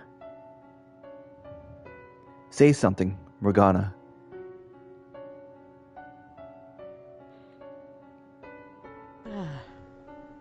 Morgana. A combination of relief at the fact that she's still breathing and anger at the conditions she's in bubbles up within me. How's any of this necessary? Do you really have to chain her up? Tell me, how is this necessary? We didn't have her chained up at first. Not that that justifies anything, I know. But she started acting up lately, trying to bite us, getting violent. She's even tried to climb up to the window. There's nothing to grab onto or anywhere to put your feet, so it's not like she could make it that high. But that didn't stop her. She's fallen and hurt herself several times. The chains were the Lord's idea. I'm sorry. I'll be right there, Morgana.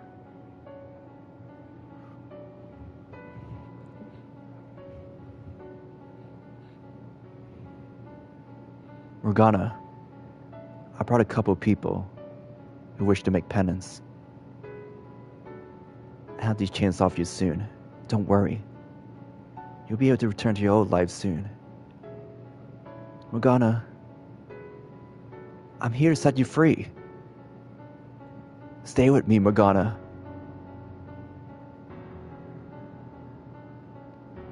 You all free here. What? The three men. You're all here. Morgana. You with the flaxen hair. You're a liar, a charlatan. You're a murderer. You cut off my arm. And you, Lord. It all leads back to... You tortured me, degraded me for your own amusement. All three of you are here. Morgana, Why did you hold all those blood tablets? that wasn't me. I'm not the Lord.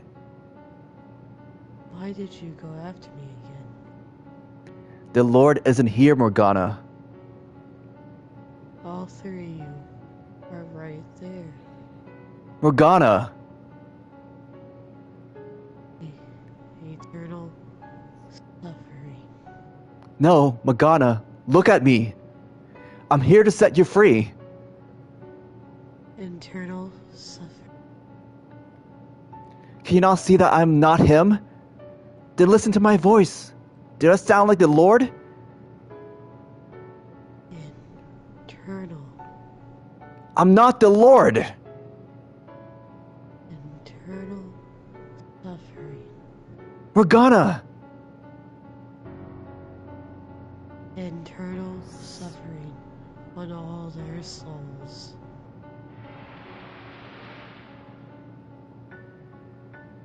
The next second, the tower is draped in blackness. The floor beneath us vanishes, and I hear shouts off in the distance. As I'm dragged into the endless darkness, there's nothing for me to grab onto. I simply fall through the void. It's a sensation similar to the one I experienced a number of times before, sinking into the mansion's darkness. There's something fundamentally different about this. The utter emptiness, the utter sense of solitude. I can't even breathe. My very essence has become one with the darkness. So I try to struggle against it, when a pair of small arms wrap themselves around me from behind. Loneliness seeps through those arms and whisks about within me, eroding away at my spirit, and melding with something. Morgana? Will you stay with me? You will never leave me, will you? Will you become one with me? Will you stay by my side? I don't want to be alone anymore. The hatred seems to have left her, but what it left behind, what I'm feeling from her now, is a stark, overwhelming desolation. As much as I know I have to get back to reunite with Giselle, my own emotions now washed away by hers. I'm unable to resist this as the two of us, now one and the same, fade away into darkness, everlasting, leaving behind only a single teardrop that could be either of ours, or both.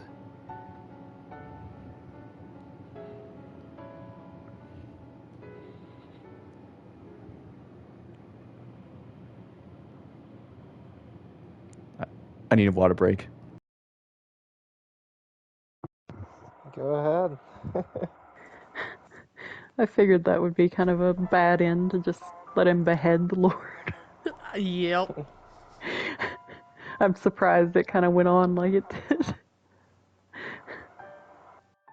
Yeah, that was a little bit... It was like, oh, well. I kind of appreciate that. Like even though it went Yeah, wrong, there's still a little bit of a different ending here. Not like it ended yeah. immediately or bad end or something. Yeah, we got that awkward moment of, so what do we do now? And since there was only 3 people up there, she can't tell the difference. Because she's Mm-hmm. dying at the same time. Yeah. We seem to be nearing the end. Yes. Next session we should be done. If we aren't, I'll be shocked. That's all I'm gonna say. Because I'm sure we're at like 50 plus hours right now.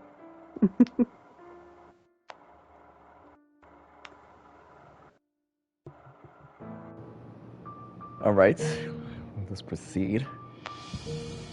Before you go back, how many endings are available? Is it just the last one, or Wait, I think there's. Well, we'll see. let's see? Two Oh, more. so 2 more. Okay. 2 more.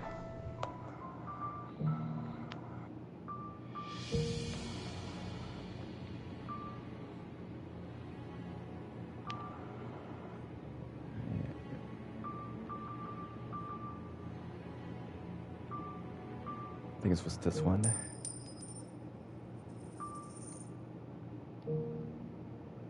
I reach my hand into the darkness, spreading for the necklace. As soon as I do, what? What the hell is this?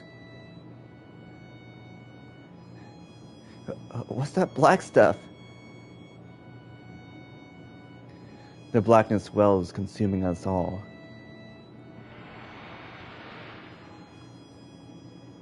No, stop! What? What is this? Don't make me. Watch this! His shouts fade into the distance, and my mind and body is swallowed up entirely. It's the same thing that happens whenever Giselle and I open the door. The same darkness I gaze into again and again and again and again in that cursed mansion. The house that exists outside reality. Far, far off into the distance, I can see the gentle light, like a hole ripped out of the darkness. Green grass and colorful flowers rustling in the wind. I don't understand. The darkness, it was never present in the past. It was, I thought, a phenomenon restricted to the realm of the dead. So what is it doing here? But even my questions are, in short order, swallowed up by the void. Soon my body ceased to retain its form, leaving only my consciousness to view the sights, sounds, and emotions of someone's past. I become an observer, as I have many times before.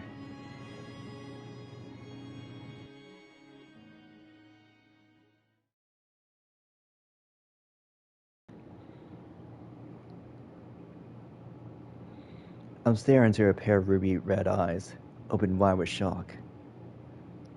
I recall snapping at him, insulting him, but I don't remember what I said, nor do I remember how he responded. On its own, there's a wave of churning blackness appeared out of nowhere, washing me away. I'm powerless, helpless, hopeless.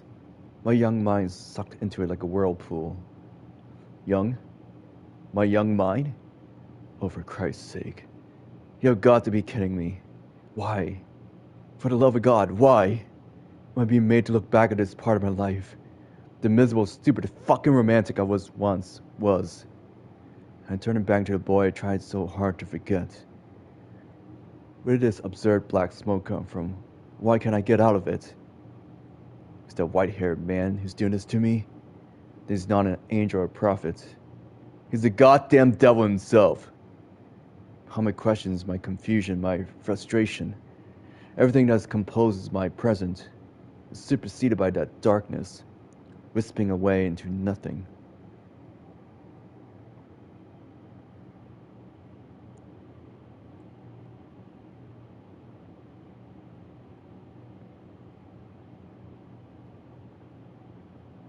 To be blunt, the world's a small place. There's an unimaginable amount of it out there, but you only ever get to see a minuscule fraction of that. And that goes doubly so for us. The poor barely get the chance to see any of it at all.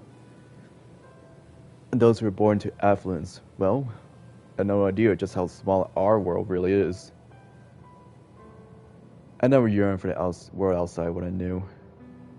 I more coveted it, plus the Sprite mixed in.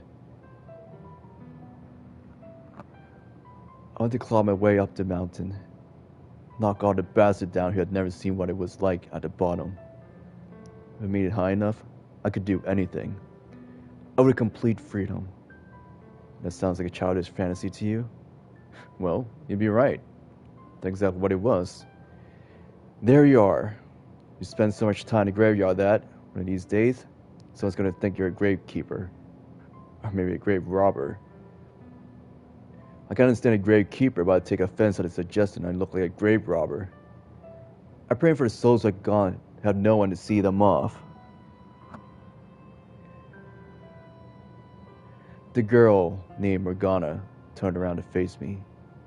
Though I'd known her for some time, I rarely ever looked her in the eyes. Her face also was concealed beneath a dark hood, revealing only the tip of her nose and sometimes her lips. Honestly, I don't get it. Why do you care so much? These are the souls that have no one else to pray for them.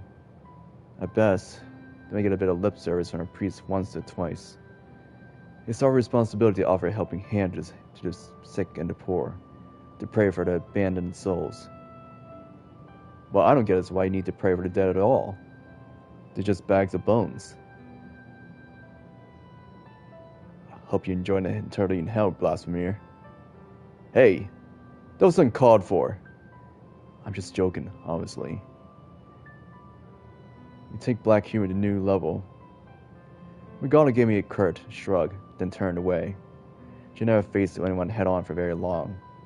She had a perfectly good reason for it. It wasn't because she disliked me or anything. I don't think.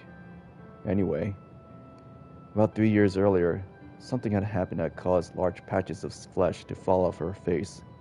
Supposedly she had looked fine before then, but only knew her as she was at the time. The rest of her body was covered in wounds as well, but applying ointment to them had reduced the scarring significantly. Her face, though, showed no signs of recovering. A close friend of mine, a prostitute, said she thought it might be a psychological thing, but regardless, I continued applying the ointment to Morgana's face. Hey, come on, don't turn away from me. I know you can hear me. I brought an ointment, so let me put it on you. Morgana?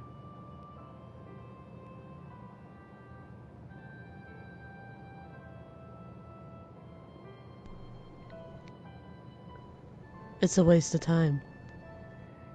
You don't know that. Your arms look so much better than before. It won't be long before your face starts healing too.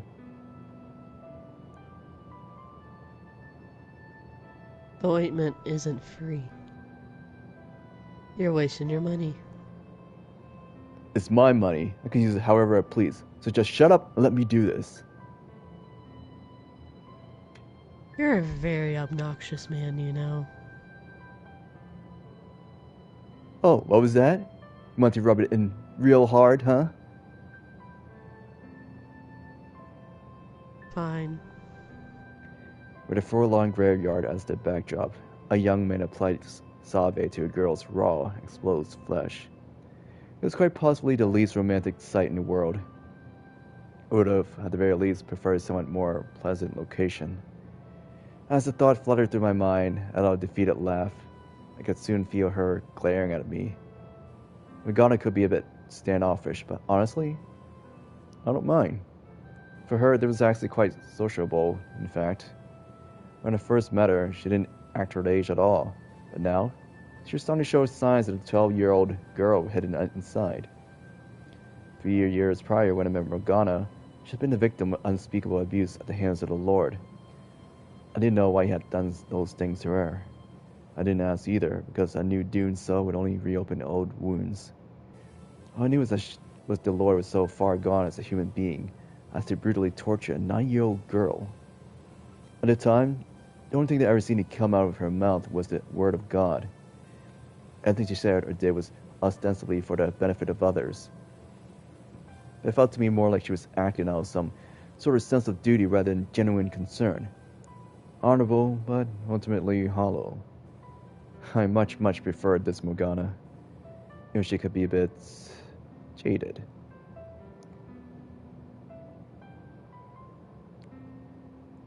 What are you hoping to get out of repairing my face? I'm not trying to get anything. I just want to heal you up. And here, I thought you were going to try to make me work at the brothel. How many times do I have to tell you? I'm not gonna make you be a prostitute. What other reasons you have for wanting my face to be better. Gus, I want to see it. Is that enough? Just to be clear, that wasn't me hitting on you, okay? The thought never occurred to me. She fell quiet, sitting there motionless as I rubbed ointment to her face. The skin beneath my thumb was rough, unpleasant to the touch, and honestly, rather stomach turning. It was hard to imagine her face would ever heal.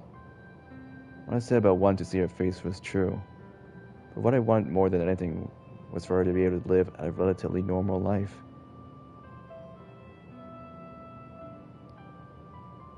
I hope you're prepared to be let down if I ever do heal. That's possibly just part of the fun. You have as much tack as a worm. No, tack and bad taste. I'm a real winner. It's a wonder no one throttles you in your sleep. Me and a guy, of course, I would have been pleased if she turned out pretty with her face healed. But her life was guaranteed to be easier than no matter what she looked like. That was what really mattered, ultimately. I can only imagine how hard it was to have your life turned completely upside down at the age of 9. A large portion of us in the slums had our shares of misfortune, but hardly ever of them stacked up to what Morgana had to bear. She had no parents. When asked about her mother, she got cagey with me, so as soon as she'd be sold off. When asked about her father, though, she just pointed up at the sky, which I took to mean he was dead. A young girl, no family, set off all on her own to some strange land, somewhere along the line, ending up in the Lord's cruel grasp. Misfortune felt like an understatement, if anything. That said, it wasn't just out of pity that I gave Morgana so much of my attention. The other reason, though, well, she'd probably go running if I told her. Hell, I wanted to hit myself over the head. I'll still be your friend if you turn out to be the ugliest girl in the city. You should be grateful. How is it you haven't managed to chase off everyone in your life yet? Act like a decent guy around other people. Do my best to fit in. Then why are you such adults around me? Just do my best to fit in. So you're saying this is my fault? Everyone could use a thorn or two. Makes it more exciting. You especially.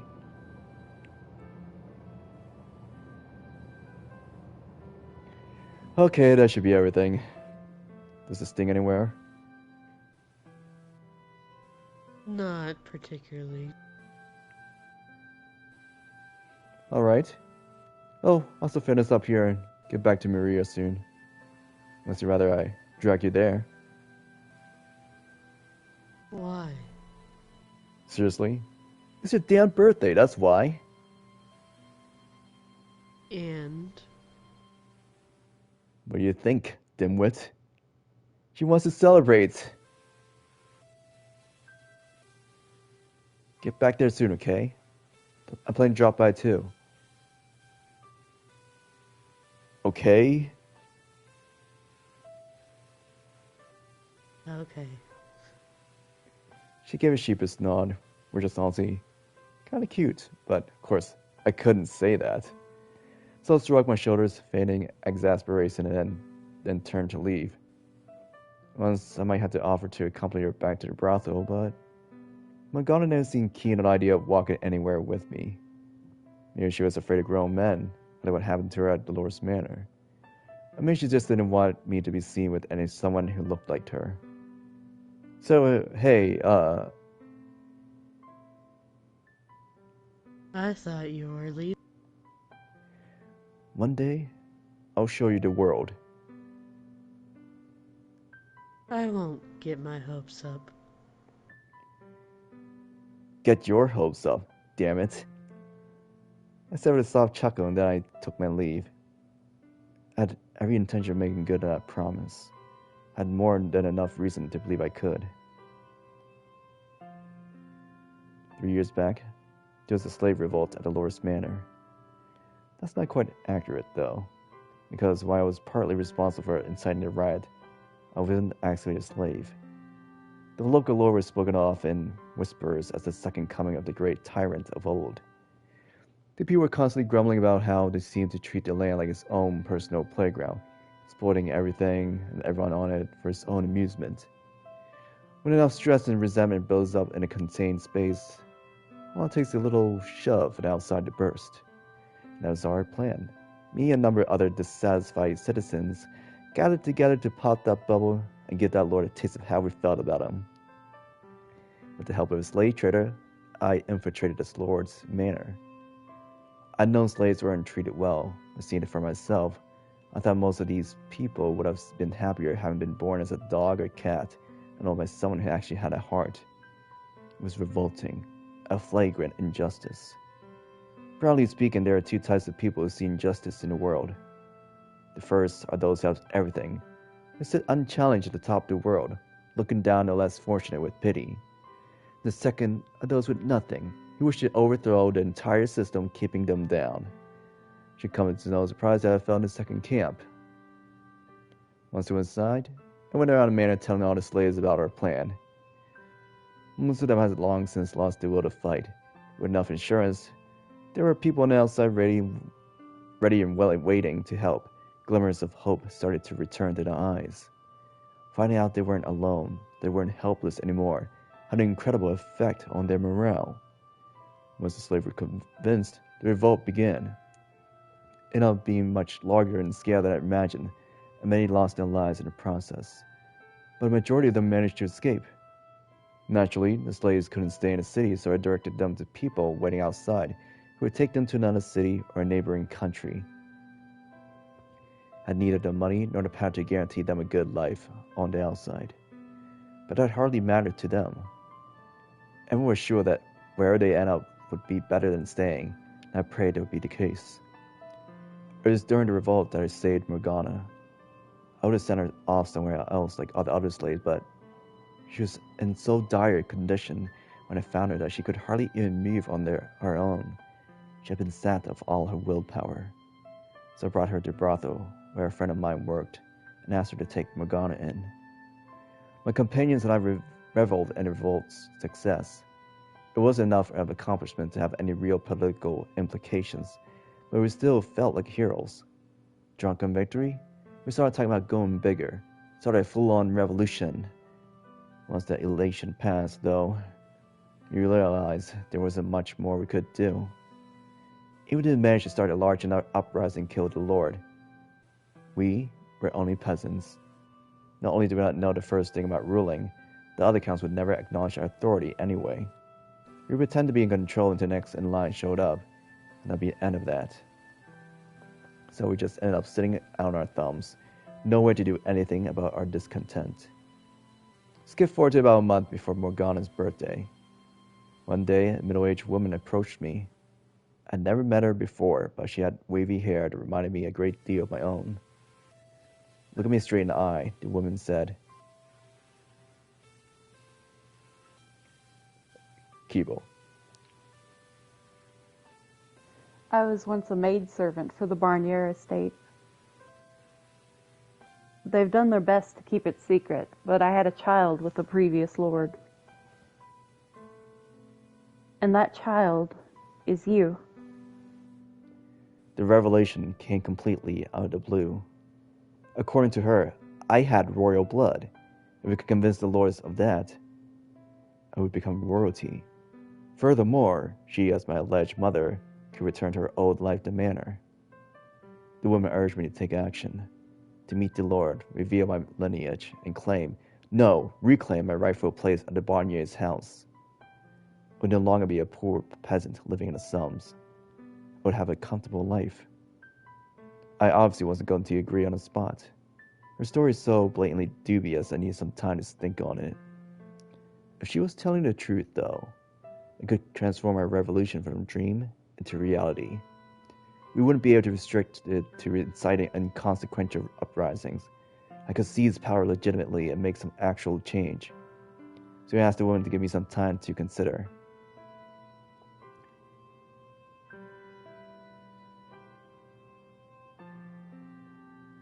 I have a feeling that's Maria. Maybe. I guess we'll try and see. Have you decided what you're going to give her? That was the very first thing I heard when I stepped through the back door of the brothel. Maria, a short blonde-haired prostitute, and good friend of mine, flashed me a devilish smirk. I bought a necklace, as per your suggestion. Girls appreciate that sort of thing, don't they? Most do. Me, I've got a taste for knives and other such pointy things. Doubt she has much interest in those, though. Sometimes, I wonder if you're actually a girl. No one could see that Maria and I were close, but our relationship was strictly platonic. Of course, given the line of work, it was unavoidable that people thought otherwise. And honestly, it irritated me every time someone suggested we were anything more than friends. People had this annoying and short-sighted tendency to assume that just because a guy and a girl are friendly, they must be intimate. It didn't matter if she was a girl. I only thought of her as a friend. As best I could tell, I thought she thought of me as well.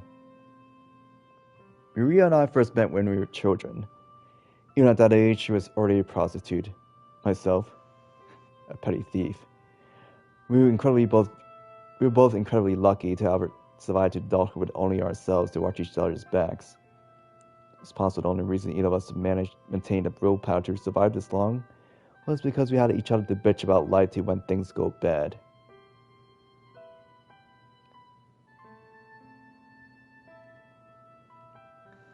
Maria. So, is today the day? Are you finally going to tell her how you feel? Excuse me? Tell her how what? Don't be coy. You know exactly what, and it's about time you manned up and told her. I think you've got a better chance than you think.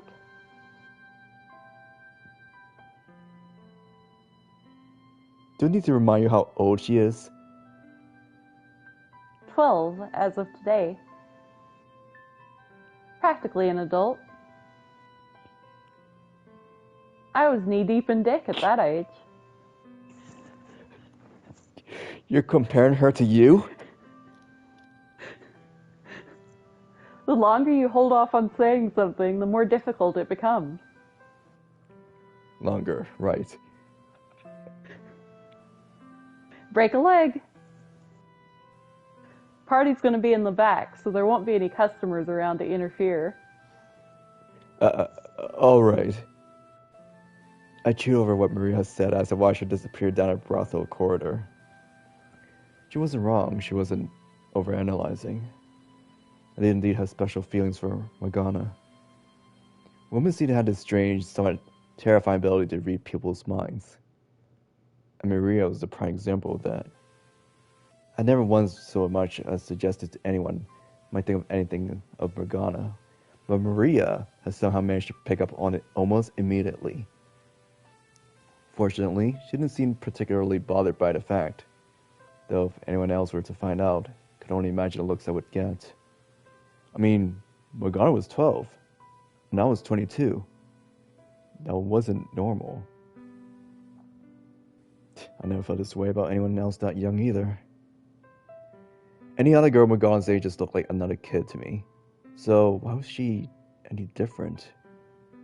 She was covered in scars, and every time we met, she would tell me to go to hell, and she refused to walk anywhere with me.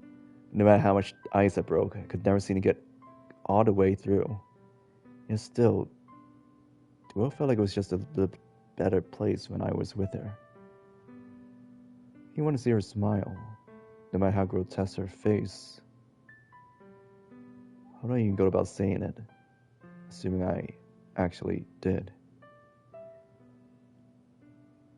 If your face still isn't here in 4 years, I'll take you as my lifetime partner, Morgana. Oh, God, no, that's terrible.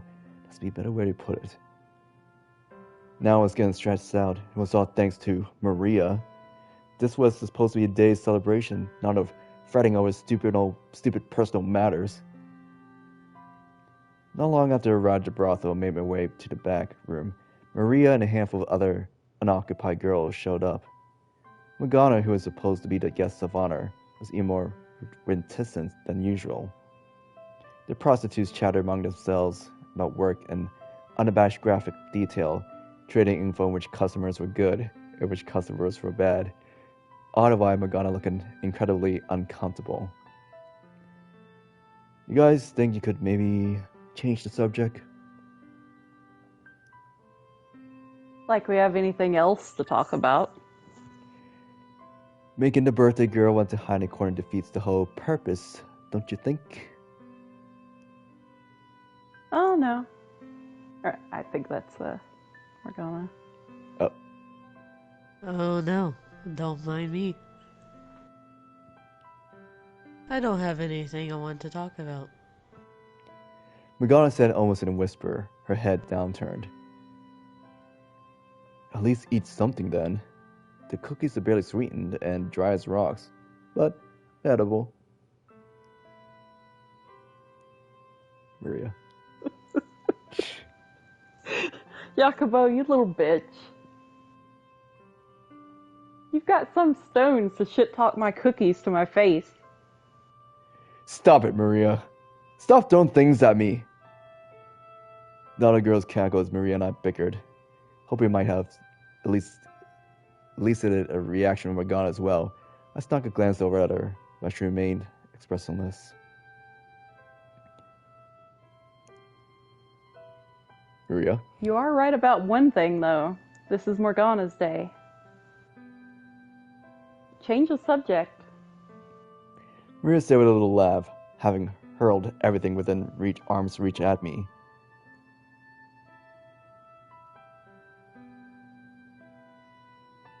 Morgana? Like I said, I don't have anything to talk about. Sure you do. You just have to look a little harder. Not saying you have to reminisce for us. It can be anything.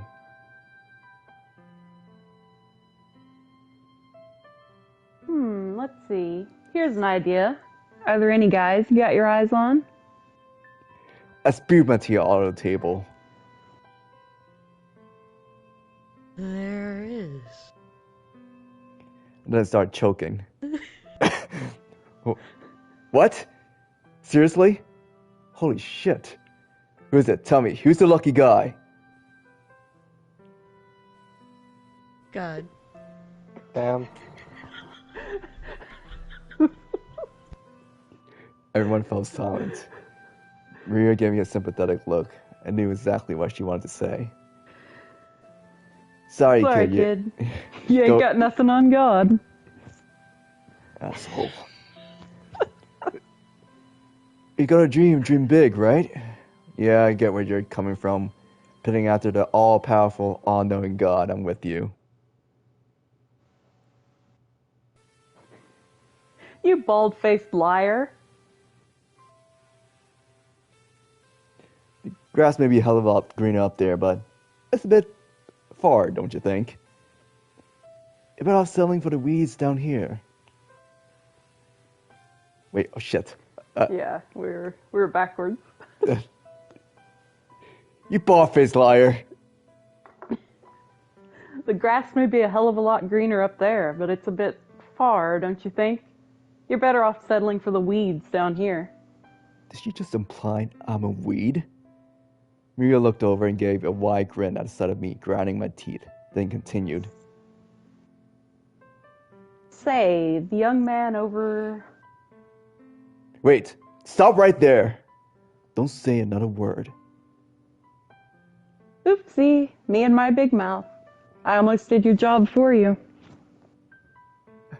God damn it, Maria. This was not good. Like hell was going to let her corner me into saying it here. I stole a glance at Morgana, but her gaze was locked on her knees. I couldn't see what, if any kind of reaction she was having. Morgana, what she was trying to say is... Is that I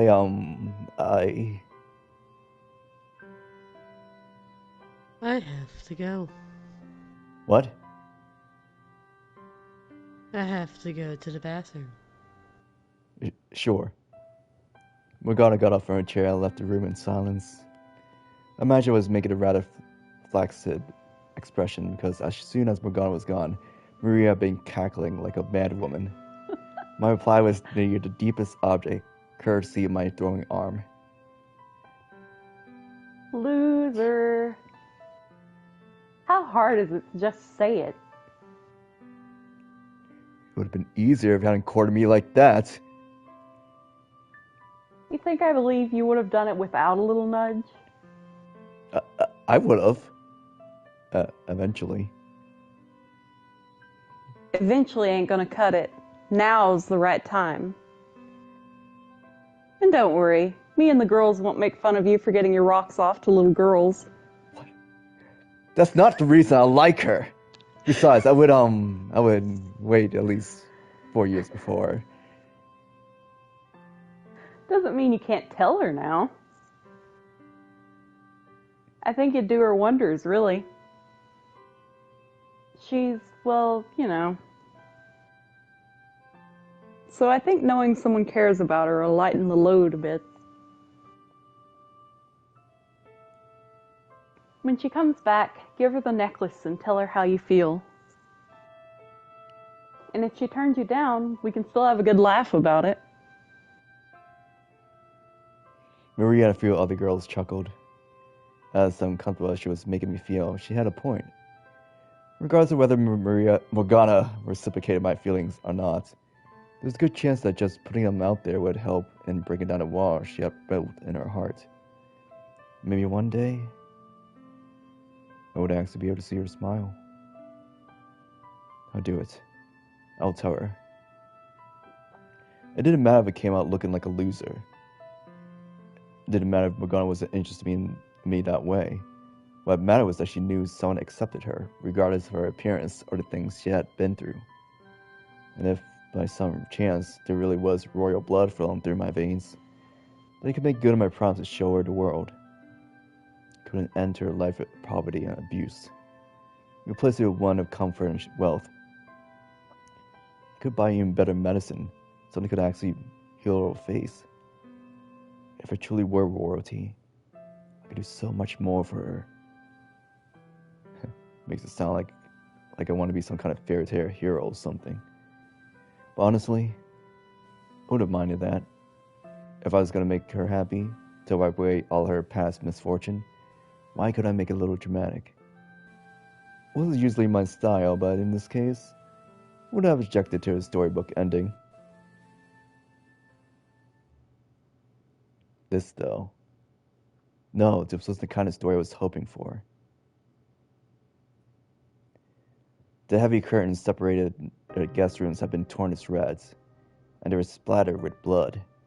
A man, apparently caught with enough time to defend himself, lay sprayed out naked on the bed, his empty eyes fixed on the ceiling. The whole area reeked of blood. All I could do was stare stupefied at the carnage. What the hell? Why? How could this happen? My dumbfounded muttering went unanswered, though. The few who were still alive could no better make sense of the incomprehensible massacre than me. The sudden, arbitrary upheaval of a world. The inexplicable, inescapable reality. Shortly after Morgana stepped out, I heard a woman scream from the front of the brothel. Next, a man shouting. I first assumed it was one of the customers losing his temper over something, but the tone of the scream seemed somehow off or something like that. It wasn't long before the noise had escalated to alarming levels, so I dashed toward the source of the shouting. A good dozen men, bandits, or maybe thieves, who seemed more organized, had raided the brothel. They slaughtered all the customers, stripping them of any valuables, and they tied up the girls, killing any who resisted. The first thought that rose to my panicked mind was that I needed to find Morgana. I needed to get her out of here, no matter what. I couldn't let her birthday turn into a tragedy.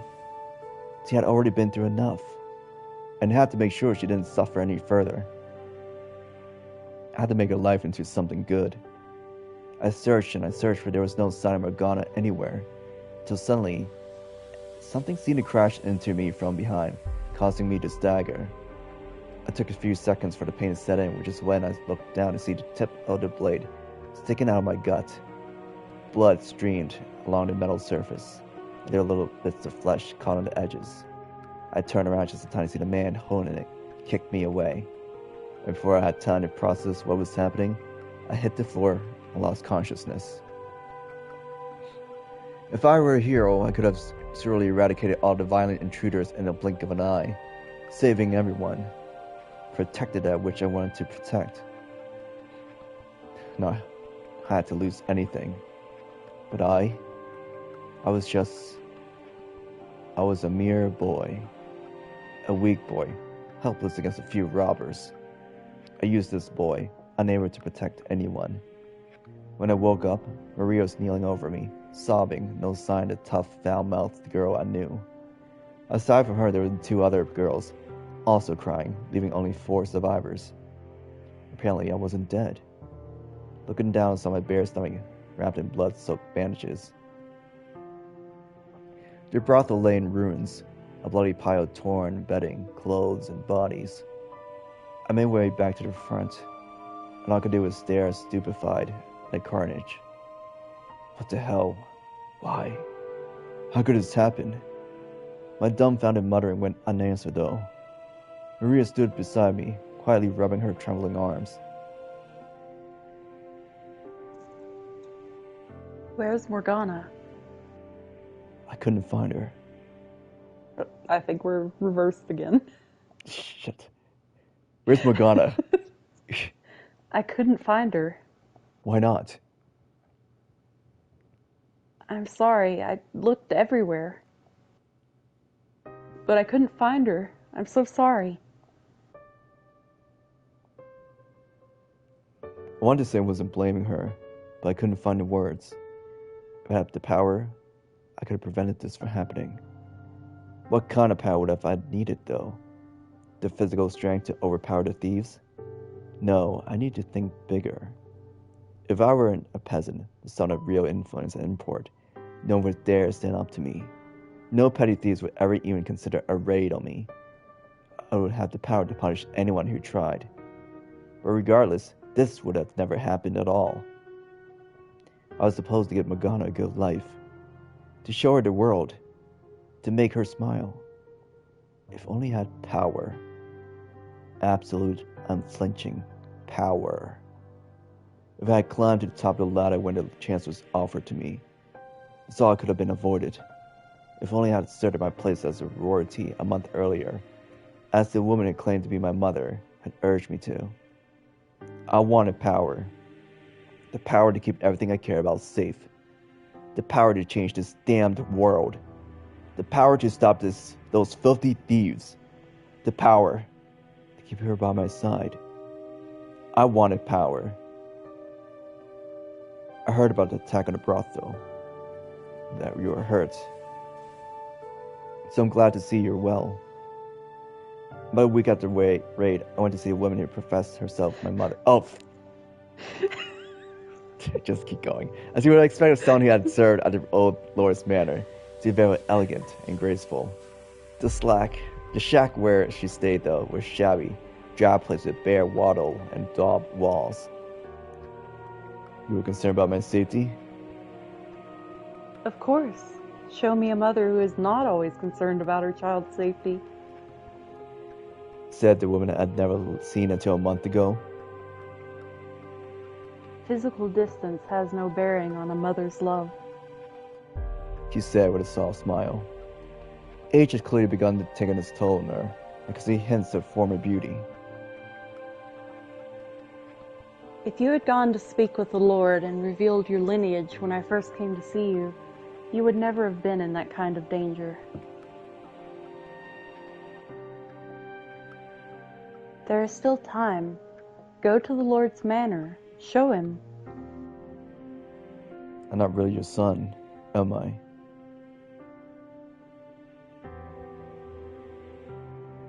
The woman fell silent for a moment, observing me. I could see the resemblance between us, yes. I know memories of my mother. It'd be nice if she were to show her back up someday. But it just wasn't likely. This whole thing felt extremely contrived. The discussions would progress much smoother. We both know what the other want out of this arrangement. Start by telling me who you really are. Were you actually a maid servant for the previous lord? She gave a nod and walked over to her grimy self and retrieved a ring that looked very much out of place. It was made of gold, engraved with elaborate insignia. Look at this. It's the Barnier family crest. The previous lord gave me the ring as a gift. And I've kept it ever since, even after our relationship was discovered and I was chased out. I didn't sell it because I knew I was with child. They will have no choice but to acknowledge you as a legitimate heir if you show them this ring. Why'd you wait so long to come find me then? I was afraid they might kill you if I brought you in as a baby. Why were we separated? Misfortune. One day, bandits came and kidnapped you. Presumably, they were hired by the Barnier estate because they didn't want your existence coming to light. I consider it a miracle you're still alive. I can only imagine the stern look on my face as I listened to the woman speak. Part of me did indeed want to take everything she said as true. Wanted to believe I was someone important. But I couldn't convince myself I had anything other than a commoner's blood running through my veins. It would appear you've done your research. I don't have any other family to the best of my knowledge, which does indeed make me a good candidate for you to step in and claim your stake on. If I were to guess, your child Dolores either passed away or never existed at all. It's probably true that you worked at the Barnier's manor. It's probably true that you had relations with the former lord. You were chased out, and now you live in poverty. You want to go back to your former, more comfortable life. While you're at it, take vengeance on the current lord. But being a woman, you have no means to accomplish that yourself. So I came up with the idea of using a fake son. If your child was still alive, he'd be right about my age, wouldn't he? He looked similar enough for you to convincingly claim we're related. But the biggest reason you chose me, because I made something of a name for myself. Because I was one of the people involved in inciting the revolt 3 years ago. The perfect choice to spearhead a revolution. How dramatic. The man who set the Lord's slaves free was secretly his family. The people would eat it right up. So, how far off am I? For some time the woman sat in silence. Eventually, she broke it, not by yelling in anger or desperately trying to refute me, but with a smile. I knew very well what lurked behind that smile, too. Scorn. You're sharp for a filthy peasant. It would seem I chose wisely. I was right. She was a manipulative, conniving shyster. But that I could work with. That fits so much better. I wasn't royalty. I wasn't a hero. I was a filthy peasant. I'm in. The first thing I did after agreeing to work with a woman was not to approach the Lord, but to reveal my false lineage to my accomplices. They all thought I was joking until I showed them the ring. Then their dreams of revolution started seeming more realistic. Maria was the one exception. Not only did she not believe me, she tried to stop me from going through with the scheme.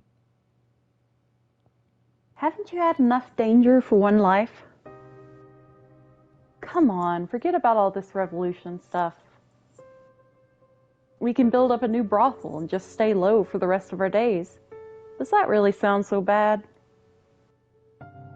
You're the only friend I've got left, Jacobo.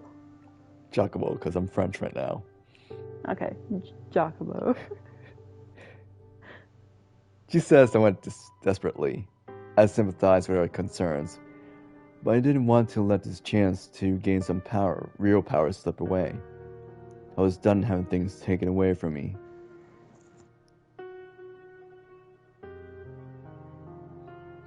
Hear me, my fellow citizens, who live in suffering at the hands of your supposed lord. Within me flows the blood of the previous lord. I am the rightful heir. Behold, the Barnier's golden ring, proof that I am of noble birth. Victims of this terrible tyrant, the time has come to start anew. I should be the one to lead you down that path. The poor, the hungry, the deprived. All of you, stand with me! My call to arms stoked the flames in the people's hearts. When the assault on the Lord's manor began, they were an inferno of righteous justice. No one was thinking straight. I was about the only one with something resembling a clear head amidst the chaos. If I were really a hero, then I would have rejoiced in that glorious day, that momentous turning point in the city's history. I would have been honored to have led the charge. But it's all about one woman's avarice and desire for vengeance. It was all about one man's lamentation of his own weakness. I wasn't motivated by any desire to help these people. The Lord, back into a corner, begged for his life. I decapitated him, and held his severed head up for the people. Their cheers and shouts filled the air.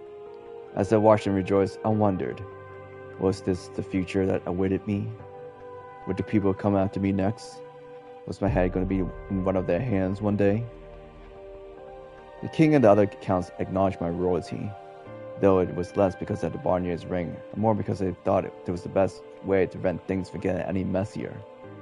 So with their approval, I formally became the Lord of the land.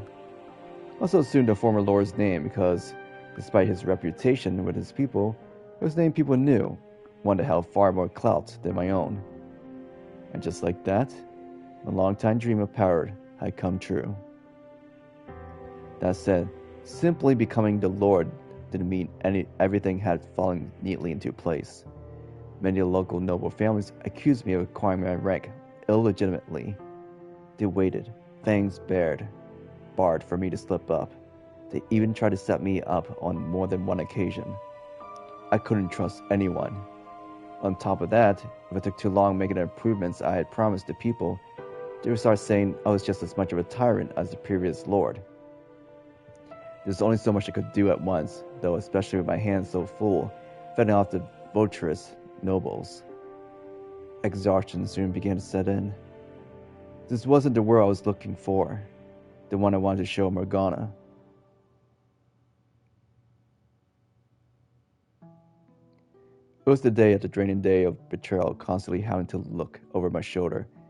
Fighting to meet unrealistic expectations, I was starting to lose sight of who I was as a person.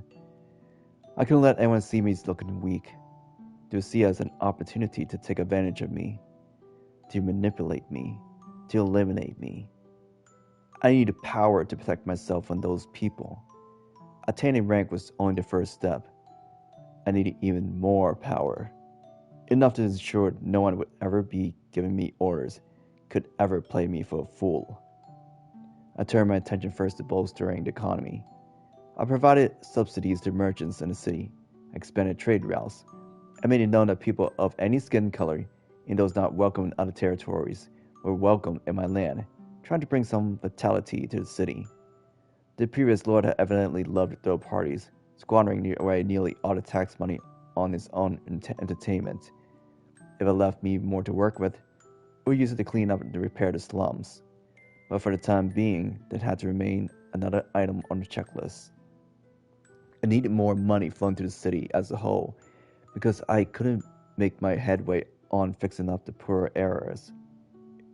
Helping the poor people who needed it most quickly became a secondary objective. I had a pretty good idea of what my former accomplices still in the slums were saying about me. He used us. I could practically hear them whispering. Some of them even started publicly slandering me in an attempt to undermine my authority, claiming I wasn't suited to be in a position of power because I spent most of my life in the slums. It wasn't long before they convinced the people I was just another tyrant. I hoped that they, no one else, would have sympathized with my position, realized I had every intention of helping them, and that I simply didn't have the resources for it yet. But no one saw what I was doing. No one believed me, even when I tried to explain. In that case, I invited an older companion to my manor to discuss matters. But the meeting only turned into an attempt on my life. Having absolutely no one I could trust, no one I could call an ally, hit me a lot harder than I expected. It twisted my worldview and beyond recognition. I had no need for sympathy. I couldn't show care for anyone, otherwise someone would inevitably use it against me, old friends and strangers alike. In fact, those who knew me best, those who were aware of where I had come from, what I had been before, were the ones who fought the hardest to tear me down. Rules need to be created, punishments established. I couldn't allow anyone to take this power from me.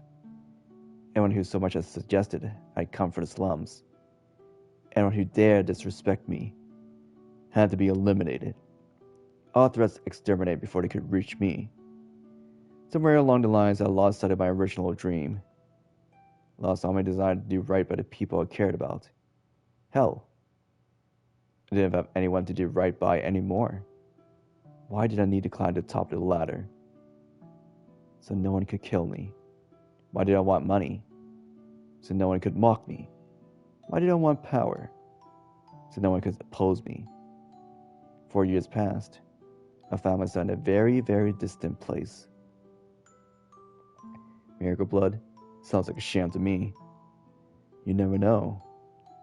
They say the sounds of her first cry brought rain to the land where she was born, saving its whole village from drought. They say her blood has the power to cure any disease. One day, a curious rumor came to my attention, the kind of whispering I wouldn't usually put much stock into.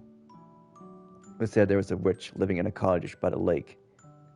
Few have ever seen her face, but I claim she had the same voice as the girl who had supposedly performed miracles several years earlier in a faraway village. The people love the stories of heroes and miracles. If I could show some support for the churches, then maybe people would stop complaining I was focusing too much on the economy. So I devised a plot to capture the witch and make use of her miracle blood. It would establish a new church, having been run by a nun the city had been fawning over for some time. They called her the Saintess. There I would take the witch's blood and call it a miracle medicine, distributing it in exchange for tithes, which the people would certainly come in for in doves.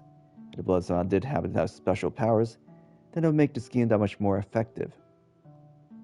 I'll worry about the veracity of the rumors later. Right now, all I want is for you to capture her and bring her to me. I was too busy to handle capturing the witch myself, so I went and found someone to handle it for me. He was a former slave who had, several years back, massacred an entire carriage of slaves, and slave traders transporting them. Obviously not an outstanding citizen, but there's little doubt he would have had any trouble apprehending a single witch. The biggest reason I chose him, though, was because he was enamored with a nun. Honestly, that was rather hilarious. A murderer falling in love with a nun. I'd been expecting the man to object, but he almost agreed, almost without hesitation. There's a mansion on the outskirts of the city which the previous lord had built for himself, had gone unused since his death. It was there I decided to keep the witch. It was there I decided to establish the church. They wanted ample space there to provide temporary shelter to the sick and needy. I thought, and with what little remained of my conscience, that I was doing the right thing. If one witch, probably an old woman at that, was all it cost to accomplish such good, then a worthy sacrifice it was. In an ideal world, wouldn't matter young or old, a human being was an acceptable price for anything. But this was far from an ideal world. So I decided that taking what little remained of this woman's life was the best, no, the only acceptable course of action.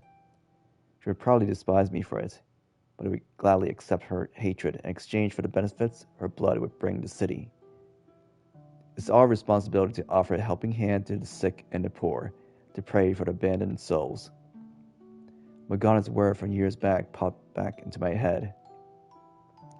I believe that, as aggressive, self-centered, and utterly lacking in compassion as the methods may have been, I was following that mantra. I was offering a helping hand to people who needed it in the only way I knew how, I wasn't so dense as to think she would disapprove of me making an old woman pay the price for my charity, though. Doing this made me no better than a thug. But everything has a price. For every extravagant feast held, a dozen people go the night without food. That's simply the way of the world. I was no god, was no saint, had no blood on my hands. I was a villain.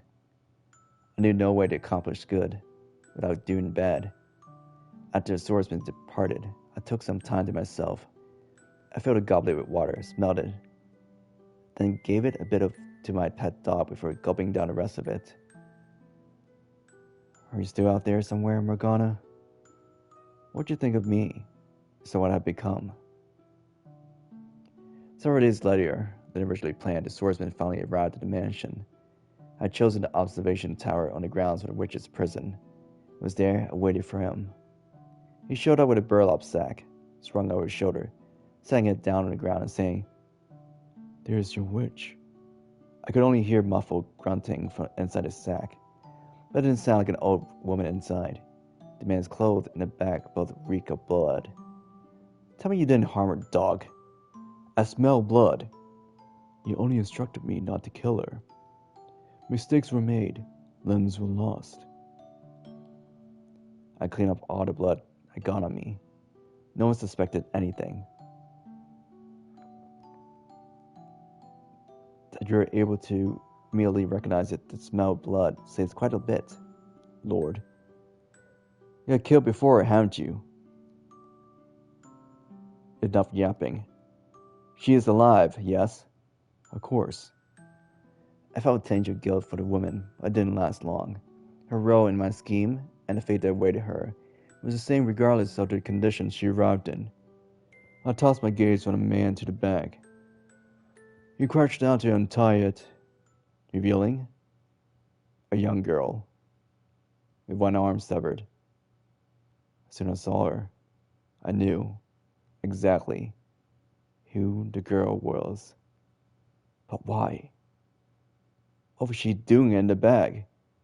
Why was she the lakeside witch? What was she doing here? Why was she so pale and shaking? Why had I ordered her captured? How could I have done that? How could I let this happen to her? Morgana. My voice was hoarse and unrattling. She looked up at me, her face just as disfigured and hideous as it had been 4 years ago. My mind flashed back to her birthday, to when I had considered offering to take her as my lifetime partner if her face hadn't healed in 4 years' time. Is that you? Oh, shit. Her question Is yanked me. that you? Her question yanked me out of my memories. You remember me? Did Morgana remember me? The 3 years we had spent together. What kind of person I'd been. The boy had refused to give up on putting ointment on her face. Those horrible, unromantic encounters at the graveyard. Her taking shots at me taking shots at her. All that time we had shared. How could I ever forget? Morgana, she remembered me? How could I ever forget all the pain he put me through? How could I ever forget the blood Sabbats you've so loved? What? What was she talking about? Haven't had enough. Leaving scars on every inch of my body wasn't enough for you? You haven't had your fill of my blood? No, that wasn't me. I was the one who tried to heal those wounds. You're the man who bound me, cut me up, called me a witch, and then tried to kill me. I haven't forgot you even for a moment. No, Morgana. I was the man who rescued you from him. I don't care how much my father preaches forgiveness. That's the one thing you'll never to get from me. I despise you with all my soul. I revile you with every fiber of my being. For every scar you gave me.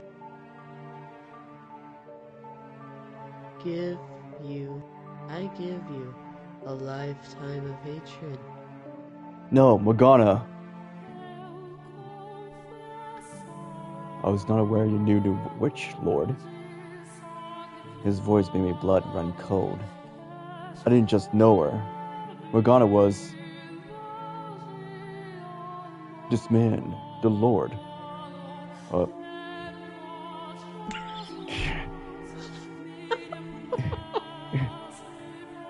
This man, the Lord, he destroyed me, mind and body. No, that was another man. He was already dead. I just taken his place. I come from the slums. I've been part of the slaves' revolt. I need to tell her. He ruined my life. Between the sting of Morgana's accusations, my need to protect my current position, I couldn't muster the strength to do it. If someone to find out I was a legitimate royalty that had come from the slums, then everything I had worked so hard to build up. To build up for who, though? Would come crumbling down. Do I really think it hasn't already? All I had left was my power, my rank. Is that what I actually wanted? I couldn't afford to lose that too. When I first started straying from the path? Yes, I know her. Or I knew her years ago. I see. What do you want to do then, Lord? You look sick. This doesn't change anything. We lock the witch up and proceed as planned.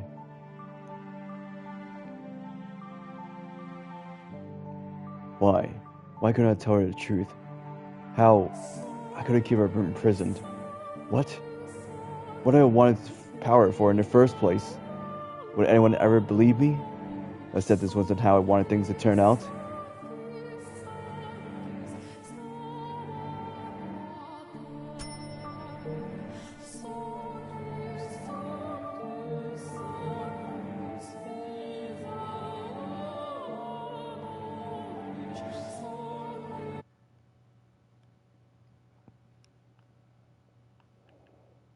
And we just stop there for tonight.